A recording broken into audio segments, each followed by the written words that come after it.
Programme घर आए मेहमान लैके असीं तुहाडी सेवा च हाज़र हो गए हाँ।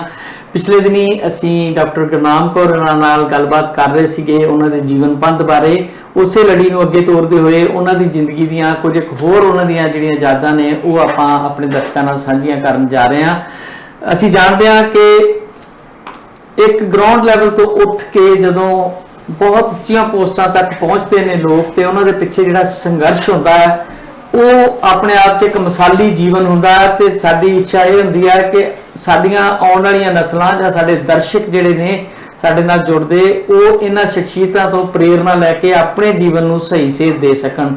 सो इहो ही साडा निशाना जी इस प्रोग्राम नूं करन दा। सब तो पहले डॉक्टर साहब तुहाडा फिर एक बारी करदे जी स्वागत। वाहिगुरू जी का खालसा वाहिगुरू जी की फतेह जी। शुक्रिया बहुत। डॉक्टर साहब तुहाडी जीवनी बहुत ही इंटरस्टिंग अच्छा लग रहा है गलबात करते दिल करता कि इक्को बारी बैठ के सारी गलबात जी नावल की तरह पूरी कर लिए पर क्योंकि समय की थोड़ी जिदा घाट होंदी है आपां उस तरीके नाल चलना हुंदा। तुसीं अपने जीवन बारे बचपन तो लेके कुरुक्षेत्र यूनीवर्सिटी जदों पढ़न गए उदों तक दा जीवन सफर जिहड़ा तय कीता वो साझा कीता सी दर्शकां नाल। उस तो अगे किदां किदां जीवन जिहड़ा आ वो चेंजेस आईयां किवें किवें तुसीं अगे वधे ते बिल्कुल जिहड़ा कीता ਉਹਦੇ बारे साडे दर्शकां ਨੂੰ ਜਾਣਕਾਰੀ ਦਿਓ। मैं सोचदी हुंदी हां खास करके उन्हां समय 'ਚ ਤਾਂ सोचीदा ਸੀ कि पिंडां 'ਚ ਰਹਿੰਦੇ ਜਿਹੜੇ ਪਰਿਵਾਰ ਨੇ ਭਾਵੇਂ ਜ਼ਿਮੀਂਦਾਰਾ ਪਰਿਵਾਰ ਹੋਵੇ ਚਾਹੇ ਕੋਈ ਵੀ ਹੋਵੇ एक बच्चे ਨੂੰ ਪੜ੍ਹਾਉਣ ਲਈ समझ लो भी सारे परिवार ਨੂੰ ਜਿਹੜਾ ਹੈਗਾ ਆਪਣਾ ਯੋਗਦਾਨ ਪਾਉਣਾ ਪੈਂਦਾ ਹੈ ਤੇ ਇਸੇ ਕਰਕੇ ਸਾਨੂੰ ਇਹ ਫਿਕਰ ਵੀ ਹੁੰਦਾ ਸੀ ਵੀ ਹੁਣ ਜਿਸ ਕਿਸਮ ਦਾ ਫਿਲਾਸਫੀ ਵਰਗਾ ਸਬਜੈਕਟ ਲਿਆ ਇਹ ਆਮ ਕਾਲਜਸ ਦੇ ਵਿੱਚ ਪੜ੍ਹਾਉਣ ਵਾਲਾ ਹੁੰਦਾ ਨਹੀਂ ਹੈ ਸਬਜੈਕਟ ਗਵਰਨਮੈਂਟ ਕਾਲਜਾਂ ਦੇ ਵਿੱਚ ਹੀ ਆਮ ਤੌਰ ਤੇ ਰੱਖਿਆ ਜਾਂਦਾ ਕਿਉਂਕਿ ਜਿਹੜੇ ਪ੍ਰਾਈਵੇਟ ਕਾਲਜ ਹੁੰਦੇ ਨੇ ਉਹਨਾਂ ਦੇ ਵਿੱਚ ਤਾਂ ਗਿਣੇ ਚੁਣੇ ਲਿਮਿਟਡ ਜੇ ਸਬਜੈਕਟਸ ਕਮਰਸ਼ੀਅਲ ਬੇਸ ਜ਼ਿਆਦਾ ਸਬਜੈਕਟ ਦੇ ਬੱਚੇ ਜਾ ਕੇ ਜੌਬ ਕਿਦਾਂ ਲੈਣ ਜੌਬ ਕੇਸ ਹੁੰਦੇ ਸੋ ਮੇਰੇ ਮਨ 'ਚ ਵੀ ਬੜਾ ਤੌਖਲਾ ਹੁੰਦਾ ਸੀ ਨੰਬਰ ਜਿਵੇਂ ਮੈਂ ਪਹਿਲੇ ਸਾਲ 'ਚ ਐਮਏ 'ਚ ਵੀ ਕਾਫੀ ਅੱਛੇ ਲਏ ਤੀਜੇ ਨੰਬਰ ਤੇ ਆਈ ਸੀ ਫਿਰ दूसरे साल च एमए फाइनल च मैं सैकंड स्टैंड की यूनीवर्सिटी चों पर उस हुंदा सी भी ये हुण अगों फिलासफी भी एमए करके अगों जॉब किवें मिलनी है ये मेरी एक असीं ना सारे डिपार्टमेंट च दो ही सरदार कुड़ियां सीगियां मैं प्रीवियस च एक मेरे फाइनल च इदां ही जदों मैं फाइनल च सी तां एक प्रीवियस विच भुपेंद्र हुंदी सी मेरे फाइनल च मैं वीडियो कहनी हुंदी सी इहनूं इंद्रजीत सीगी लड़की हरियाणे में बिलोंग करती सी डब्ब वाली एरिए में है सरदारां दी कुड़ी सीगी नाम के उहदे शाहबाद सी शाहबाद तुहानूं पता दिल्ली जाइए बाहर आंदा हाँ मैं एक दो बारी उहदे नाल उहदे नानके गई भी काफ़ी साडी बनदी सी सरदार होण करके कह लो जां किस तरह भी कह लो ते उहने बीएड कीती होई सी पहलां फिर एमए करन लगे सी ओह ਤੇ ਉਹਨੂੰ ਜਿਵੇਂ ਐਮਏ ਪਾਸ ਕਰਦੀ ਸਾਰ ਉਹਨੂੰ ਬੀਐਡ ਕਾਲਜ ਆਫ ਐਜੂਕੇਸ਼ਨ ਦੇ ਵਿੱਚ ਫਿਲਾਸਫੀ ਜ਼ਰੂਰ ਪੜ੍ਹਾਈ ਜਾਂਦੀ ਹੈ ਐਜੂਕੇਸ਼ਨਲ ਫਿਲਾਸਫੀ ਜਾਂ ਹੋਰ ਇਸ ਤਰ੍ਹਾਂ ਦੇ ਨਾਲ ਬੱਚਿਆਂ ਦੇ ਨਾਲ ਡੀਲ ਕਰਨਾ ਹੁੰਦਾ ਜਾਂ ਸਾਈਕੋਲੋਜੀ ਦੇ ਵਿਊ ਪੁਆਇੰਟ ਤੋਂ ਤੇ ਉਹਨੂੰ ਬੀਐਡ ਕਾਲਜ 'ਚ ਜੌਬ ਮਿਲ ਗਈ ਸੀ ਜਦੋਂ ਉਹ ਕਨਵੋਕੇਸ਼ਨ ਤੇ ਆਈ ਤੇ ਮੈਨੂੰ ਬੜੀ ਖੁਸ਼ੀ ਹੋਈ ਪਰ ਮੈਨੂੰ ਆਪਣਾ ਫਿਕਰ ਲੱਗ ਗਿਆ ਵੀ ਬੀਐਡ ਕਰਨ ਨੂੰ ਮੇਰਾ ਜੀ ਨਹੀਂ ਕਰਦਾ ਤੇ ਜੇ ਮਤਲਬ ਇਹ ਕਿਸ ਤਰ੍ਹਾਂ ਹੋਊਗੀ ਗੱਲ ਤੇ ਕੁਦਰਤੀ ਚਲੋ ਇਮਤਿਹਾਨ ਦੇ ਕੇ ਘਰ ਆ ਗਏ ਜੂਨ ਦੇ ਐਂਡ ਕੇ ਜੇ ਸਾਡਾ ਰਿਜ਼ਲਟ ਆ ਗਿਆ ਸੀਗਾ ਤੇ ਜੁਲਾਈ ਦੇ ਫਸਟ ਵੀਕ ਹੀ ਗਵਰਨਮੈਂਟ ਕਾਲਜ ਅੰਮ੍ਰਿਤਸਰ ਦੀ ਲੀਵ ਵੈਕੈਂਸੀ ਨਿਕਲੀ 3 ਮਹੀਨੇ ਦੀ ਮੈਂ ਉਹਦੇ ਵਿੱਚ ਲਈ ਐਪਲੀਕੇਸ਼ਨ ਲਿਖ ਲਈ ਉਦੋਂ ਤੁਸੀਂ ਪ੍ਰਿੰਸੀਪਲ ਨੂੰ ਸਿੱਧੀ ਦਿੰਦੇ ਹੁੰਦੇ ਸੀਗੇ ਜੇ ਲੀਵ ਵੈਕੈਂਸੀ ਨਿਕਲੀ ਫਿਰ ਤੁਹਾਨੂੰ ਇੰਟਰਵਿਊ ਲਈ ਬੁਲਾ ਲੈਂਦੇ ਹੁੰਦੇ ਸੀ ਮੈਂ ਐਪਲੀਕੇਸ਼ਨ ਲਿਖੀ ਤਾਂ ਮੇਰੇ ਬਾਪੂ ਜੀ ਕਹਿੰਦੇ ਵੀ ਨਾ ਅੰਮ੍ਰਿਤਸਰ ਤੂੰ ਨਹੀਂ ਜਾਏਂਗੀ ਐਪਲੀਕੇਸ਼ਨ ਦੇਣ ਤੇਰੀ ਮੈਂ ਫੜਾ ਕੇ ਆਊਂਗਾ ਤੇ ਮੈਂ ਕਿਹਾ ਤੁਸੀਂ ਕਿਉਂ ਕਹਿੰਦੇ ਮੈਂ ਓਜਾ ਭਰਾਵਾਂ ਦੀ ਗੱਲ ਕੀਤੀ ਸੀ ਉਹ ਜਿਹੜੇ ਸਾਰੇ ਤੋਂ ਵੱਡੇ ਆਪਣਾ ਅਛਰੂ ਰਾਮ ਉਹ ਉੱਥੇ ਟੈਕਸੇਸ਼ਨ ਡਿਪਾਰਟਮੈਂਟ ਦੇ ਵਿੱਚ ਸੀਗੇ ਐਕਸਾਈਜ਼ ਐਂਡ ਟੈਕਸੇਸ਼ਨ ਦੇ ਵਿੱਚ ਆਫਿਸਰ ਕਹਿੰਦੇ ਮੈਂ ਅਛਰੂ ਰਾਮ ਨਾਲ ਮਿਲ ਕੇ ਆਊਂਗਾ ਨਾਲੇ ਐਪਲੀਕੇਸ਼ਨ ਉਹ ਆਪੇ ਦੇਊਗਾ ਕਾਲਜ ਉਹ ਬਾਪੂ ਜੀ ਜਦੋਂ ਉੱਥੇ ਗਏ ਅੱਛਾ ਉਦੋਂ ਹੀ ਸ੍ਰੀ ਗੁਰੂ ਗ੍ਰੰਥ ਸਾਹਿਬ ਡਿਪਾਰਟਮੈਂਟ ਦੀ ਤੇ ਪਬਲਿਕ ਸਰਵਿਸ ਕਮਿਸ਼ਨ ਦੀ ਇਹ ਦੋ ਪੋਸਟਾਂ ਐਡਵਰਟਾਈਜ਼ ਹੋ ਚੁੱਕੀਆਂ ਸੀ ਹਾਂਜੀ ਸ੍ਰੀ ਗੁਰੂ ਗ੍ਰੰਥ ਸਾਹਿਬ ਦੇ ਵਿੱਚ ਵੀ ਹਿਸਟਰੀ ਫਿਲਾਸਫੀ ਤੇ ਪੰਜਾਬੀ ਲਿਟਰੇਚਰ ਹੈ ਨਾ ਤਿੰਨ ਇਹ ਰੱਖੇ ਹੋਏ ਸੀ ਸਬਜੈਕਟ ਪਰ ਮੈਂ ਦੇਖ ਕੇ ਨਾ ਵੀ ਇਹ ਰਿਸਰਚ ਡਿਪਾਰਟਮੈਂਟ ਹੈ ਮੈਂ ਕਿਹੜਾ ਇੱਧਰ ਮੇਰੀ ਕੋਈ ਕੁਆਲੀਫਿਕੇਸ਼ਨ ਤਾਂ ਹੈ ਨਹੀਂ ਪਤਾ ਨਹੀਂ ਕਿਸ ਤਰ੍ਹਾਂ ਦੀ ਜੌਬ ਹੋਣੀ ਹੈ ਮੈਂ ਉੱਥੇ ਅਪਲਾਈ ਨਾ ਕੀਤਾ ਪਰ ਪਬਲਿਕ ਸਰਵਿਸ ਕਮਿਸ਼ਨ ਦੇ ਮੈਂ ਫਾਰਮ ਮੰਗਾ ਕੇ ਭਰ ਦਿੱਤੇ ਸੀਗੇ ਤੇ ਬਾਪੂ ਜੀ ਜਦੋਂ ਉੱਥੇ ਅਛਰੂ ਰਾਮ ਕੋਲ ਗਏ ਉਹਨਾਂ ਨੂੰ ਦਿਖਾਈ ਐਪਲੀਕੇਸ਼ਨ ਵੀ ਆਹ ਭੈਣ ਨੇ ਕਰ ਲਈ ਹੈ ਤੇਰੀ ਨੇ ਐਮਏ ਤੇ ਨੰਬਰ ਵੀ ਵਧੀਆ ਆਏ ਨੇ ਵੀ ਹੁਣ ਇੱਥੇ ਨਿਕਲੀ ਹੈ ਛੁੱਟੀ ਵਾਲੀ ਜਿਹੜੀ ਹੁੰਦੀ ਹੈ ਜੌਬ 3 ਮਹੀਨੇ ਦੀ, ਤੇ ਉੱਥੇ ਅਪਲਾਈ ਕਰਨਾ। ਉਹਨਾਂ ਨੇ ਫੜਦੀ ਸਾਰ ਨਾ ਐਪਲੀਕੇਸ਼ਨ ਪਾੜਤੀ ਬਾਪੂ ਜੀ ਤੋਂ ਫੜ ਕੇ, ਤੇ ਟ੍ਰਿਬਿਊਨਲ ਮੂਹਰੇ ਕਰਕੇ ਕਹਿੰਦੇ ਵੀ ਚਾਚਾ ਜੀ ਤੁਸੀਂ ਸਾਰੀ ਉਮਰ ਰਹੇ ਅਕਾਲੀ ਹੈ, ਹਾਲਾਂਕਿ ਉਹ ਕਿਹੜਾ ਅਕਾਲੀ ਪਾਰਟੀ ਦੇ ਮੈਂਬਰ ਨਹੀਂ ਸੀ ਪਰ ਪੰਥਕ ਸੀਗੇ, ਅੰਮ੍ਰਿਤ ਛਕਿਆ ਕਰਕੇ, ਜਿਵੇਂ ਮੈਂ ਪਹਿਲਾਂ ਵੀ ਗੱਲ ਕੀਤੀ। ਤੇ ਕਹਿੰਦੇ ਵੀ ਤੁਸੀਂ ਆਪਣਾ ਗੁਰੂ ਗ੍ਰੰਥ ਸਾਹਿਬ ਦੇ ਵਿੱਚ ਨਿਕਲ ਗਿਆ ਪੋਸਟ, ਤੇ ਭੈਣ ਨੂੰ ਕਹੋ ਉੱਥੇ ਅਪਲਾਈ ਕਰੇ। ਨਾਲ ਉਹਨਾਂ ਨੇ ਕਟਿੰਗ ਫੜਾਤੀ। ਮੈਂ ਬਾਪੂ ਜੀ ਨੂੰ ਕਿਹਾ ਵੀ ਇਹ ਤਾਂ ਮੈਨੂੰ ਵੀ ਜਦੋਂ ਵਾਪਸ ਆਏ ਵੀ ਮੈਨੂੰ ਪਤਾ ਸੀ ਕਿ ਪੋਸਟ, ਮੈਂ ਤਾਂ ਰਿਸਰਚ ਡਿਪਾਰਟਮੈਂਟ ਪਤਾ ਨਹੀਂ ਕਿਸ ਕਿਸਮ ਦੀ ਪੋਸਟ ਹੋਵੇ, ਤਾਂ ਨਹੀਂ ਅਪਲਾਈ ਕੀਤਾ ਹੈਗਾ। ਕਹਿੰਦੇ ਨਹੀਂ ਤੂੰ ਜਦੋਂ ਤੇਰੇ ਭਾਈ ਨੇ ਕਿਹਾ ਤੇ ਜ਼ਰੂਰ ਤੂੰ ਇਹ ਅਪਲਾਈ ਕਰ। ਚਲੋ ਮੈਂ ਤੇ ਮੇਰਾ ਭਤੀਜਾ ਜਿਹੜਾ ਹਮੇਸ਼ਾ ਮੇਰਾ ਸਾਥ ਦਿੰਦਾ ਰਿਹਾ। ਅਸੀਂ ਪਹਿਲੀ ਵਾਰੀ ਮੈਂ ਪੰਜਾਬੀ ਯੂਨੀਵਰਸਿਟੀ ਪਟਿਆਲੇ ਗਈ, ਮੈਂ ਉਦੋਂ ਪਹਿਲਾਂ ਪਟਿਆਲੇ ਵੀ ਨਹੀਂ ਸੀ ਗਈ। ਅੱਛਾ ਜੀ। ਉਸ ਤਰ੍ਹਾਂ ਜਿਵੇਂ ਸਾਡੇ ਘਰ 'ਚ ਸੀਗਾ ਚਮਕੌਰ ਸਾਹਿਬ ਦੇ ਨੇੜੇ ਮੇਰੇ ਨਾਨਕੇ ਪੈਂਦੇ ਸੀ, ਉੱਥੇ ਦੁਸਹਿਰੇ ਨੂੰ ਜੋੜ ਮੇਲਾ ਹੁੰਦਾ ਤੇ ਸ਼ਹੀਦੀ ਹੁੰਦਾ, ਇੱਦਾਂ ਫਤਿਹਗੜ੍ਹ ਸਾਹਿਬ, ਅਨੰਦਪੁਰ ਸਾਹਿਬ, ਇਹ ਸਾਰੀਆਂ ਥਾਵਾਂ ਦੇਖੀਆਂ ਹੋਈਆਂ ਸੀ। ਪਰ ਜਿਵੇਂ ਲੁਧਿਆਣੇ ਵੀ ਜਦੋਂ ਮੈਂ ਦਾਖਲ ਹੋਣਾ ਸੀ ਉਦੋਂ ਪਹਿਲੀ ਵਾਰੀ ਗਈ, ਤੇ ਇਸੇ ਤਰ੍ਹਾਂ ਪਟਿਆਲੇ ਵੀ ਅਸੀਂ ਪੰਜਾਬੀ ਯੂਨੀਵਰਸਿਟੀ ਗਏ ਪਹਿਲੀ ਵਾਰੀ। ਉਹ ਕਾਪੀਆਂ ਕੂਪੀਆਂ ਸਾਰੀਆਂ ਨਾਲ ਸਰਟੀਫਿਕੇਟਾਂ ਨੇ ਉਹ ਕਰਵਾ ਕੇ ਰੱਖੀਆਂ ਹੁੰਦੀਆਂ ਸੀ ਵੀ ਆਪਣਾ ਮਤਲਬ ਅਪਲਾਈ ਕਰਨਾ, ਤੇ ਉੱਥੋਂ ਹੀ ਫਾਰਮ ਲੈ ਕੇ ਭਰ ਕੇ ਅਸੀਂ ਦੇ ਆਏ। ਤੇ ਘਰਾਂ ਚੋਂ ਮੇਰੇ ਸਕੇ ਚਾਚਾ ਜੀ ਤਾਂ ਹੈ ਨਹੀਂ, ਕੋਈ ਤਾਇਆ ਜੀ ਹੋਈ ਸੀਗੇ ਇੱਕ, ਘਰਾਂ ਚੋਂ ਸਾਡੇ ਚਾਚਾ ਜੀ ਲੱਗਦੇ, ਤੇ ਉਸ ਪਰਿਵਾਰ ਨਾਲ ਹਵਲਦਾਰਾਂ ਦਾ ਪਰਿਵਾਰ ਬਹੁਤ ਜ਼ਿਆਦਾ ਬਣਦੀ ਸੀ ਬਾਪੂ ਜੀ ਉਹਨਾਂ ਦੀ। ਥੋੜਾ ਗੁਰਸਿੱਖ ਹੋਣ ਕਰਕੇ ਪਰਿਵਾਰਾਂ ਦੀ ਇਸ ਕਿਸਮ ਦੇ ਨਾਲ ਸਾਂਝ ਬਣੀ ਹੋਈ ਸੀਗੀ। ਤੇ ਚਾਚਾ ਜੀ ਉੱਥੇ ਦੁਖਨਿਵਾਰਨ ਸਾਹਿਬ ਦੇ ਮੈਨੇਜਰ ਸੀਗੇ। ਅੱਛਾ ਜੀ। ਬਾਪੂ ਜੀ ਮੈਨੂੰ ਕਹਿੰਦੇ ਵੀ ਕਰਤਾਰ ਸਿੰਘ ਨੇ ਆਉਣਾ, ਐਤਵਾਰ ਨੂੰ ਆਉਂਦੇ ਆ, ਤੇ ਉਹਨਾਂ ਨਾਲ ਮੈਂ ਗੱਲ ਕਰੂੰ। ਮੈਂ ਕਿਹਾ ਬਾਪੂ ਜੀ ਉਹ ਸ਼੍ਰੋਮਣੀ ਗੁਰਦੁਆਰਾ ਪ੍ਰਬੰਧਕ ਕਮੇਟੀ 'ਚ ਜੌਬ ਕਰਦੇ ਨੇ, ਹੈ ਨਾ, ਮੇਰੀ ਇਹ ਯੂਨੀਵਰਸਿਟੀ ਦੀ ਜੌਬ ਹੈ। ਕਹਿੰਦੇ ਨਹੀਂ ਮਤਲਬ ਨਾ ਕੋਈ ਰਾਹ ਬੰਦਾ ਦੱਸ ਦਿੰਦਾ ਹੁੰਦਾ। ਚਲੋ ਚਾਚਾ ਜੀ ਆਏ ਤੇ ਬਾਪੂ ਜੀ ਉਹਨਾਂ ਨੂੰ ਮਿਲੇ, ਤੇ ਉਹਨਾਂ ਨੇ ਦੱਸਿਆ ਵੀ ਗੁਰਨਾਮ ਨੇ ਅਪਲਾਈ ਕੀਤਾ, ਇੱਦਾਂ ਦੀ ਪੋਸਟ ਨਿਕਲੀ ਹੈ। ਚਾਚਾ ਜੀ ਕਹਿੰਦੇ ਬੀਬੀ ਨੂੰ ਕਹੋ ਮੈਨੂੰ ਅਗਲੇ ਹਫ਼ਤੇ ਮਿਲੇ। ਤੇ ਉਹ ਅਗਲੇ ਹਫ਼ਤੇ ਡਾਕਟਰ ਤਾਰਨ ਸਿੰਘ ਮੁਖੀ ਹੁੰਦੇ ਸੀਗੇ ਵਿਭਾਗ ਦੇ। ਹਾਂਜੀ।